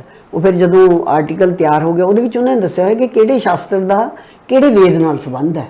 ਹਾਂਜੀ, ਅੱਛਾ, ਹੁਣ ਇਹ ਤੁਸੀਂ ਦੇਖੋ ਕਮਾਲ ਦੀ ਗੱਲ ਹੈ ਵੀ ਇੰਡੀਅਨ ਕਿਸੇ ਇੰਡੀਅਨ ਉਸਨੇ ਮਤਲਬ ਸਕਾਲਰ ਨੇ ਇਹ ਨਹੀਂ ਕਿਹਾ, ਇਹਦਾ ਦੱਸਿਆ ਹੋਇਆ ਵੀ ਕਿਹੜੇ ਵੇਦ ਦੇ ਕਿਹੜੇ ਉਪਨਿਸ਼ਦ ਨੇ, ਪਰ ਇਹ ਨਹੀਂ ਕਦੇ ਕਿਸੇ ਨੇ ਕਿਹਾ ਵੀ ਕਿਹੜੇ ਸ਼ਾਸਤਰ ਦਾ ਵੀ ਇਹਨਾਂ 6 ਸਿਸਟਮ ਵਿੱਚੋਂ ਕਿਹੜੇ ਵੇਦ ਨਾਲ ਸੰਬੰਧ ਹੈ। ਤੇ ਉਹ ਜਦੋਂ ਪ੍ਰੋਜੈਕਟ ਸ਼ੁਰੂ ਕਰਨਾ ਸੀ 3 ਹਿੰਮਤ ਸਿੰਘ ਨੂੰ ਦਿੱਤੇ ਉਹਨਾਂ ਨੇ ਸਕੂਲ, 6 ਸਕੂਲ ਨੇ, 3 ਮੈਨੂੰ ਦਿੱਤੇ। ਤੇ ਮੈਨੂੰ ਡਾਕਟਰ ਤਾਰਨ ਸਿੰਘ ਕਹਿੰਦੇ ਵੀ ਆਪਾਂ ਨਾ ਚੱਲਣਾ। ਉਹਨਾਂ ਕੋਲੋਂ ਖੈਰ ਬਹੁਤ ਕੁਝ ਲਰਨ ਕੀਤਾ ਮੈਂ। ਕਹਿੰਦੇ ਆਪਾਂ ਵੀ ਕੋਈ ਗੌਰੀ ਸ਼ੰਕਰ ਆਏ ਹੋਏ ਨੇ ਕਲਕੱਤਾ ਯੂਨੀਵਰਸਿਟੀ ਤੋਂ ਸੰਸਕ੍ਰਿਤ ਦੇ ਵਿਜ਼ਿਟਿੰਗ ਪ੍ਰੋਫੈਸਰ, ਤੇ ਉਹ ਗੈਸਟ ਹਾਊਸ ਵਿੱਚ ਠਹਿਰੇ ਹੋਏ ਨੇ। ਡਾਕਟਰ ਸਾਹਿਬ ਵੀ ਕੈਂਪਸ ਵਿੱਚ ਰਹਿੰਦੇ ਸੀ। ਮੈਨੂੰ ਕਹਿੰਦੇ ਤੁਸੀਂ ਇੰਨੇ ਵਜੇ 9 ਵਜੇ ਉੱਥੇ ਗੈਸਟ ਹਾਊਸ ਪਹੁੰਚ ਜਿਓ ਤੇ ਮੈਂ ਵੀ ਆ ਜਾਵਾਂਗਾ, ਆਪਾਂ ਉਹਨਾਂ ਨੂੰ ਮਿਲਣਾ। ਮੈਂ ਕਿਹਾ ਠੀਕ ਹੈ ਜੀ। ਅਸੀਂ ਉਹਨਾਂ ਨੂੰ ਜਦੋਂ ਮਿਲੇ ਉਹਨਾਂ ਨੂੰ ਦੱਸਿਆ ਵੀ ਇੱਦਾਂ ਦੇ ਸਾਡੇ ਭਾਈ ਗੁਰਦਾਸ ਹੋਏ ਨੇ ਤੇ ਉਹਨਾਂ ਨੇ ਇਹ ਗੱਲ ਕਹੀ ਹੈ ਤੇ ਅਸੀਂ ਇਹਦੇ ਬਾਰੇ ਜਾਣਨਾ ਚਾਹੁੰਦੇ। ਉਹ ਕਹਿੰਦੇ ये तो हो ही नहीं सकता, आज तक तो किसी ने नहीं बोला कि मतलब ਕਿਹੜੇ ਸ਼ਾਸਤਰ ਦਾ ਵੀ ਕਿਸ ਉਹਦੇ ਨਾਲ ਸੰਬੰਧ ਹੈ। ਚਲੋ ਜੀ ਖੈਰ, ਮੈਂ ਡਾਕਟਰ ਨਿਰਾਕਾਰੀ ਸਾਡੇ ਫਿਲਾਸਫੀ 'ਚ ਸੀਗੇ ਪ੍ਰੋਫੈਸਰ, ਪਰ ਉਹ ਸੰਸਕ੍ਰਿਤ ਦੇ ਵੀ ਬਹੁਤ ਨੇ। ਮੈਂ ਉਹਨਾਂ ਨਾਲ ਗੱਲ ਕੀਤੀ, ਉਹ ਕਹਿੰਦੇ ਵੀ ਕਿਉਂ ਨਹੀਂ, ਆਪਾਂ ਲੱਭਦੇ ਹਾਂ। ਚਲੋ ਜੀ, ਉਹਨਾਂ ਦੀ ਹੈਲਪ ਦੇ ਨਾਲ ਸਰਚ ਦਾ ਕੰਮ ਬੇਸਿਕਲੀ ਇਹ ਹੈ ਕਿ ਨਹੀਂ ਹੋਇਆ ਉਹਨੂੰ ਲੱਭੋ। ਉਹ ਐਸਟੈਬਲਿਸ਼ ਕੀਤਾ ਮੈਨੂੰ। ਜਿਹੜੇ 3 ਉਹ ਮਿਲੇ ਹੋਏ ਸੀਗੇ, ਹਿੰਮਤ ਸਿੰਘ ਨੇ ਆਪਣਾ ਕੀਤਾ, ਮੈਂ ਆਪਣਾ ਕੀਤਾ। ਤੇ ਉਹ ਫਿਰ ਆਰਟੀਕਲ ਜਦੋਂ ਛਪਿਆ, ਮੇਰਾ ਪਹਿਲਾ ਹੀ ਛਪਿਆ ਨਿਆਂ ਸ਼ਾਸਤਰ ਵਾਲਾ ਮੈਗਜ਼ੀਨ ਦੇ ਵਿੱਚ, ਨਾਨਕ ਪ੍ਰਕਾਸ਼ ਪੱਤਰਿਕਾ ਦੇ ਵਿੱਚ। ਮੈਂ ਉਦੋਂ ਪ੍ਰੋਫੈਸਰ ਗੁਲਵੰਤ ਸਿੰਘ ਉਹਨਾਂ ਨੂੰ ਜਾਣਦੀ ਨਹੀਂ ਸੀਗੀ। ਡਾਕਟਰ ਬਲਕਾਰ ਸਿੰਘ ਹੋਣੀ ਉਦੋਂ ਤੱਕ ਮੇਰੇ ਤੋਂ ਸਾਲ ਬਾਅਦ ਆਏ ਆ ਸਾਡੇ ਡਿਪਾਰਟਮੈਂਟ 'ਚ, ਉਹ 1970 'ਚ ਆਏ ਆ। ਉਹ ਉਹਨਾਂ ਕੋਲ ਪਰਸ਼ੀਅਨ ਪੜ੍ਹਦੇ ਸੀ। ਉਹ ਸਾਡੇ ਉੱਥੇ ਨਾ ਪ੍ਰਬੰਧ ਹੈਗਾ ਈਵਨਿੰਗ ਕਲਾਸਿਸ ਵਿੱਚ ਤੁਸੀਂ ਪਰਸ਼ੀਅਨ, ਮੈਂ ਵੀ ਰਸ਼ੀਅਨ ਕੀਤੀ ਸੀ ਜੀ। ਅੱਛਾ ਜੀ, ਹਾਂ, ਵੀ ਤੁਸੀਂ ਪੜ੍ਹ ਸਕਦੇ ਹੋ। ਮੇਰੇ ਪ੍ਰੋਫੈਸਰ ਚੰਦੀ ਸਿੰਘ ਹੁੰਦੇ ਸੀ, ਇੱਕ ਸਾਲ ਦੀ ਰਸ਼ੀਅਨ ਦਾ ਅਸੀਂ ਵੀ ਕੀਤਾ ਸੀ। ਅੱਛਾ ਜੀ, ਉਹ ਪਰਸ਼ੀਅਨ ਦੇ ਹੈੱਡ ਸੀਗੇ ਪ੍ਰੋਫੈਸਰ ਗੁਲਵੰਤ ਸਿੰਘ। ਉਹ ਕਿਤੇ ਡਾਕਟਰ ਬਲਕਾਰ ਸਿੰਘ ਉਹਨਾਂ ਨੂੰ ਮਿਲੇ ਜਦੋਂ ਕਲਾਸ ਲਾਉਣ ਗਏ। ਉਹ ਪੁੱਛਦੇ ਆ ਵੀ ਜੇ ਆਪਕੇ ਡਿਪਾਰਟਮੈਂਟ में गुरनाम कौर कौन है ना। उन्होंने कहा भी साडी कुलीग है। कहते भी पहली बार मुझे लगा कि किसी ने कोई मतलब रिसर्च का काम किया। चलो खैर चलता रहा जी। बाकी तुहानूं पता पंजाबी यूनीवर्सिटी की ना पॉलिटिक्स बड़ी माड़ी है इस व्यू पॉइंट तो, क्योंकि मैं हुण कुरुक्षेत्र पढ़ के आई सी, उत्थे टीचर्स नूं कदे इदां पॉलिटिक्स करदे नहीं सी देखिया। जां लाइब्रेरी 'च हुंदे सी टीचर ते जां अपणीਆਂ ਕਲਾਸਾਂ ਦੇ ਵਿੱਚ। ਇੱਥੇ ਮਤਲਬ ਸਾਡੇ कॉफी हाउस ਦੇ ਵਿੱਚ ਬੈਠ ਕੇ ਸਾਰੀ ਪੋਲਿਟਿਕਸ ਡਿਸਕਸ ਹੁੰਦੀ, ਇੰਨੀ ਧੜੇਬਾਜ਼ੀ ਹੈ। ਕਈ ਵਾਰੀ ਤਾਂ ਮੈਨੂੰ ਐਂ ਲੱਗਦਾ ਹੁੰਦਾ ਸੀ ਵੀ ਪਿੰਡਾਂ 'ਚ ਵੀ ਇਦਾਂ ਸ਼ਰੀਕੇਬਾਜ਼ੀ ਨਹੀਂ ਹੁੰਦੀ, ਉਦਾਂ ਸਾਰੇ ਇੱਕ ਦੂਜੇ ਨਾਲ ਹੱਸਦੇ ਆਪਣੀ ਪੋਲਿਟਿਕਸ ਸੀਗੀ। ਹਾਂਜੀ, ਯੂਨੀਵਰਸਿਟੀ ਦੀ ਆਪਣੀ ਪੋਲਿਟਿਕਸ, ਟੀਚਰਸ ਦੀ ਇੱਕ ਦੂਜੇ ਦੀਆਂ ਟੰਗਾਂ ਖਿੱਚਣ ਦੀ, ਪ੍ਰਮੋਸ਼ਨ ਦੇ ਵਿੱਚ ਟੰਗਾਂ ਅਡਾਉਣ ਦੀ, ਹੈ ਨਾ। ਬਹੁਤ ਸੋ ਡਿਪਾਰਟਮੈਂਟ 'ਚ ਵੀ ਇਹੋ ਜਿਹਾ ਕੁਝ ਬਹੁਤ ਕੁਝ ਚੱਲਦਾ ਰਿਹਾ, ਪਰ ਆਪਾਂ ਆਪਣੀ ਚਾਲ ਚੱਲਦੇ ਰਹੇ, ਹੈ ਨਾ। 14.5 ਸਾਲ ਬਾਅਦ फिर मेरी मतलब मेरी प्रमोशन हुई जाके मैं रीडर बनी। ओपन पोस्ट खाली हुई जो इंटरव्यू हुई तो PhD ਮੈਂ ਪਹਿਲਾਂ ਰਜਿਸਟਰ ਜਦੋਂ ਯੂਨੀਵਰਸਿਟੀ ਆ ਗਈ, ਫਿਰ ਮੈਨੂੰ ਸਾਡੇ ਕੁਰੂਕਸ਼ੇਤਰ ਵਾਲੇ ਹੈੱਡ ਦੀ ਚਿੱਠੀ ਆਈ ਡਾਕਟਰ ਅਜੀਤ ਕੁਮਾਰ ਸਿਨਹਾ ਦੀ ਵੀ ਸਾਡੇ ਕੋਲ 2 ਸਕਾਲਰਸ਼ਿਪ ਨੇ। ਇੱਕੋ ਜਿਹੜੀ ਕੁੜੀ ਫਸਟ ਆਈ ਸੀਗੀ ਉਹ ਲੇਡੀ, ਉਹਦਾ ਹਸਬੈਂਡ ਉੱਥੇ ਹੀ ਇੰਗਲਿਸ਼ ਡਿਪਾਰਟਮੈਂਟ 'ਚ ਸੀ, ਮਿਸਿਸ ਨਾਰੰਗ, ਵੀ ਇੱਕ ਉਹਨੂੰ ਦੇਤਾ ਸੀ ਸਕਾਲਰਸ਼ਿਪ, ਇੱਕ ਸਾਡੇ ਕੋਲ ਖਾਲੀ ਹੈ ਤੇ ਤੂੰ ਆ ਜਾ ਜੁਆਇਨ ਕਰ ਲੈ। ਮੈਂ ਉਹਨੂੰ ਦੱਸਿਆ ਵੀ ਮੇਰੀ ਤਾਂ ਜੌਬ ਲੱਗ ਗਈ। ਫਿਰ ਉਹ ਕਹਿੰਦੇ ਵੀ ਠੀਕ ਹੈ, ਫਿਰ ਤੂੰ ਰਜਿਸਟ੍ਰੇਸ਼ਨ ਕਰਾ ਲੈ। ਵੀ ਉੱਥੇ ਉਹ ਡਾਕਟਰ ਵਜੀਰ ਸਿੰਘ ਨੂੰ ਹੀ ਜਾਣਦੇ ਸੀਗੇ ਵੀ ਉਹਨਾਂ ਨੂੰ ਕੋ ਗਾਈਡ ਰੱਖ ਲੈਂਦੇ ਆ, ਤੂੰ ਇੱਦਾਂ ਗੁਰੂ ਨਾਨਕ ਦੀ ਫਿਲਾਸਫੀ 'ਤੇ ਰੱਖ ਲੈ। ਅਤੇ ਮੈਂ ਫਿਰ ਉਦੋਂ ਮੈਂ ਡਾਕਟਰ ਅਵਤਾਰ ਸਿੰਘ ਉਹਨਾਂ ਨੂੰ ਜਾਣਦੀ ਨਹੀਂ ਸੀ, ਪਰ ਮੈਨੂੰ ਡਾਕਟਰ ਵਜੀਰ ਸਿੰਘ ਜਿਹੜਾ ਉਹਨਾਂ ਨੇ ਕਨਸੈਪਟ ਆਫ ਕੌਨਸ਼ੀਅਸਨੈਸ ਮੈਨੂੰ ਦਿੱਤਾ, ਬੜਾ ਡਿਫੀਕਲਟ ਸੀ। ਉਹ ਡਾਕਟਰ ਵਜੀਰ ਸਿੰਘ ਨੇ ਮੈਨੂੰ ਉਹਦਾ ਸਾਈਨੋਪਸਿਸ ਨਹੀਂ ਤਿਆਰ ਕਰਾ ਸਕੇ। ਮੈਂ ਫਿਰ ਕਿਹਾ ਵੀ ਹੁਣ ਮੈਂ ਕੀ ਕਰਾਂ, ਅਤੇ ਮੈਨੂੰ ਡਾਕਟਰ ਬਲਕਾਰ ਸਿੰਘ ਹੋਣੀ ਅਤੇ ਡਾਕਟਰ ਅਵਤਾਰ ਸਿੰਘ ਹੋਣੀ ਇਹ ਗੁਆਂਢ 'ਚ ਰਹਿੰਦੇ ਸੀ ਭੁਪਿੰਦਰਾ ਨਗਰ 'ਚ। ਡਾਕਟਰ ਅਵਤਾਰ ਸਿੰਘ ਹੋਣੀ ਉਦੋਂ ਗੁਰੂ ਗੋਬਿੰਦ ਸਿੰਘ ਭਵਨ 'ਚ ਰੀਡਰ ਸੀਗੇ। ਉਹ ਕਹਿੰਦੇ ਵੀ ਤੂੰ ਉਹਨਾਂ ਨੂੰ ਜਾ ਕੇ ਮਿਲੋ, ਉਹ ਵੀ ਫਿਲਾਸਫੀ ਦੇ ਨੇ ਅਤੇ ਤੇਰੀ ਹੈਲਪ ਕਰਨਗੇ। ਚਲੋ ਮੈਨੂੰ ਡਾਕਟਰ ਅਵਤਾਰ ਸਿੰਘ ਉਹਨਾਂ ਨੇ ਮੈਨੂੰ 15 ਮਿੰਟਾਂ 'ਚ ਹੀ ਸਾਈਨੋਪਸਿਸ ਤਿਆਰ ਕਰਾ ਦਿੱਤੇ ਅਤੇ ਮੈਨੂੰ ਕਹਿੰਦੇ ਵੀ ਬੀਬਾ ਜੀ ਪਰ ਇਹ ਸਬਜੈਕਟ ਔਖਾ ਹੈ। ਮੈਂ ਕਿਹਾ ਜੀ ਚਲ ਦੇਖੀ ਜਾਓ, ਹੁਣ ਮੈਨੂੰ ਤਾਂ ਉਹਨਾਂ ਨੇ ਅਲੋਟ ਕੀਤਾ। ਕਹਿੰਦੇ ਚਲੋ ਕੋਈ ਗੱਲ ਨਹੀਂ, ਫਿਰ ਹੈਲਪ ਦੀ ਲੋੜ ਹੋਈ ਤੁਸੀਂ ਆ ਜਾਓ। ਪਰ ਉਹਨਾਂ ਨੇ ਫਿਰ ਉੱਥੇ ਵੀ ਕਮੇਟੀ ਨੂੰ ਲੱਗਿਆ ਵੀ ਔਖਾ ਅਤੇ ਉਹਨਾਂ ਨੇ ਮੇਰਾ ਸਬਜੈਕਟ ਬਦਲ ਦਿੱਤਾ। ਪਰ ਮੇਰੇ ਕੋ ਗਾਈਡ ਡਾਕਟਰ ਵਜੀਰ ਸਿੰਘ ਹੀ ਰਹੇ, ਕਿਉਂਕਿ ਅਜੀਤ ਕੁਮਾਰ ਸਿੰਘ ਉਹਨਾਂ ਨੂੰ ਹੀ ਜਾਣਦੇ ਸੀ। ਉਹ ਪਰ ਮੈਨੂੰ ਨਾ ਦੱਸ ਨਾ ਸਕੇ, ਗਾਈਡ ਨਾ ਕਰ ਸਕੇ ਵੀ ਕਿਵੇਂ ਕੀ ਕਰਨਾ ਕੀ ਨਹੀਂ ਕਰਨਾ ਹੈਗਾ। ਚਲੋ ਇੱਦਾਂ ਹੀ 3 ਸਾਲ ਬਾਅਦ ਤੱਕ ਜੇ ਤੁਸੀਂ ਕੰਮ ਨਹੀਂ ਦਿੰਦੇ ਫਿਰ ਤੁਹਾਡਾ ਉਹ ਕੈਂਸਲ ਹੋ ਜਾਂਦੀ ਹੈ ਰਜਿਸਟ੍ਰੇਸ਼ਨ। ਮੈਨੂੰ ਫਿਰ ਉਹਨਾਂ ਨੇ ਲਿਖਿਆ ਵੀ ਤੁਸੀਂ ਕੋਈ ਕੰਮ ਨਹੀਂ ਕੀਤਾ। ਮੈਂ ਜੀ ਤੁਸੀਂ ਮੇਰੀ ਰਜਿਸਟ੍ਰੇਸ਼ਨ ਕੈਂਸਲ ਕਰ ਦਿਓ, ਇੱਥੇ ਨਹੀਂ ਕੰਮ ਹੋਣਾ ਹੈਗਾ। ਵੀ ਇੱਕ ਤਾਂ ਰਿਸਰਚ ਡਿਪਾਰਟਮੈਂਟ ਹੈ, 4:30 ਵਜੇ ਤੱਕ ਤੁਸੀਂ ਉੱਥੇ ਬੈਠੇ। ਦੂਜਾ ਜਿਹੜਾ ਮੈਂ ਆਪਣੀ ਚੀਜ਼ ਕਿ ਮੇਰੇ ਨਾਲ ਗਾਈਡ ਲਾਇਆ, ਉਹ ਤਾਂ ਮੈਨੂੰ ਕੁਛ ਕਿਸੇ ਰਾਹ ਨਹੀਂ ਪਾ ਰਹੇ ਹੈਗੇ। ਤੇ ਉਹ ਗਾਈਡ ਤੁਹਾਡੇ ਜਿਹੜੇ ਸੀ ਉਹ ਬੈਠੇ ਖੇਤਰ ਹੁੰਦੇ ਸੀ? ਹਾਂਜੀ, ਉਹ ਕੁਰੂਕਸ਼ੇਤਰ ਸੀਗੇ। ਕੋ ਗਾਈਡ ਉਹਨਾਂ ਨੇ ਡਾਕਟਰ ਵਜੀਰ ਸਿੰਘ ਨੂੰ ਲਾਇਆ ਸੀ ਵੀ ਸਿੱਖੀਜ਼ਮ ਦਾ ਉਹਨਾਂ ਨੇ ਮੈਨੂੰ ਕਰਨਾ ਹੈ ਨਾ। ਕਿਉਂਕਿ ਉਹ ਜਿਹੜਾ ਕਨਸੈਪਟ ਆਫ ਕੌਨਸ਼ੀਅਸਨੈਸ ਸੀ ਉਹ ਵੀ ਇੰਡੀਅਨ ਫਿਲਾਸਫੀ ਨਾਲ ਕੰਪੈਰੀਟਿਵ ਸਟੱਡੀ ਸੀ, ਅਤੇ ਹੁਣ ਗੁਰਬਾਣੀ ਦਾ ਤਾਂ ਉਹਨਾਂ ਨੇ ਦੱਸਣਾ ਸੀ। ਫਿਰ ਮੈਂ ਜੀ ਉਹ ਰਜਿਸਟ੍ਰੇਸ਼ਨ ਕੈਂਸਲ ਕਰਾ ਲਈ। ਜਦੋਂ ਫਿਰ ਦੁਬਾਰਾ ਫਿਰ ਡਾਕਟਰ ਅਵਤਾਰ ਸਿੰਘ ਮੈਨੂੰ ਕਹਿੰਦੇ ਵੀ ਤੁਸੀਂ ਬੇਟਾ ਜੀ ਕਰੋ PhD ਹੈ ਨਾ। ਮੇਰੀ ਬੱਚੀ ਛੋਟੀ ਸੀ ਅਤੇ ਮੇਰੀ ਮੈਰਿਜ ਵੀ ਅਪਸੈਟ ਹੋ ਗਈ ਸੀਗੀ, ਕਿਉਂਕਿ ਉਹ ਬੰਦਾ NRI ਸੀ, ਜਿਹਦੇ ਨਾਲ ਇੱਦਾਂ ਹੀ ਧੋਖੇ ਨਾਲ ਵਿਆਹ ਹੋ ਗਿਆ। ਮੇਰੇ ਤੋਂ ਪਹਿਲਾਂ ਵੀ ਉਹਨੇ 1 ਵਿਆਹ ਕਰਾਇਆ ਸੀ, ਮੇਰੇ ਤੋਂ ਬਾਅਦ ਵੀ 2 ਕਰਾਏ ਉਹਨੇ ਅਤੇ ਉਹ ਚਲੋ ਗੜਬੜ ਹੋਈ ਸਾਰੀ। ਫਿਰ ਮੈਂ ਕਿਹਾ ਜੀ ਮੈਂ ਬਹੁਤ ਡਿਸਟਰਬ ਹਾਂ, ਮੈਂ ਨਹੀਂ ਕਰ ਸਕਦੀ, ਨਾਲੇ ਮੇਰੀ ਬੱਚੀ ਛੋਟੀ ਹੈ। ਕਹਿੰਦੇ ਨਹੀਂ ਬੀਬਾ ਜੀ ਤੁਸੀਂ ਕਰਾ ਲਓ। ਚਲੋ ਮੈਂ ਰਜਿਸਟ੍ਰੇਸ਼ਨ ਕਰਾ ਲਈ ਉਹਨਾਂ ਦੇ ਨਾਲ। ਫਿਰ ਮੇਰਾ ਇਹ ਰੀਜ਼ਨ ਐਂਡ ਰੈਵਲੇਸ਼ਨ ਦੇ ਉੱਤੇ ਮੈਂ ਥੀਸਿਸ ਕੀਤਾ। ਉਦੋਂ ਫਿਰ ਬੱਲ ਹੋਣੀ ਵੀ ਮੇਰੀ ਜ਼ਿੰਦਗੀ 'ਚ ਆ ਗਈ ਸੀ।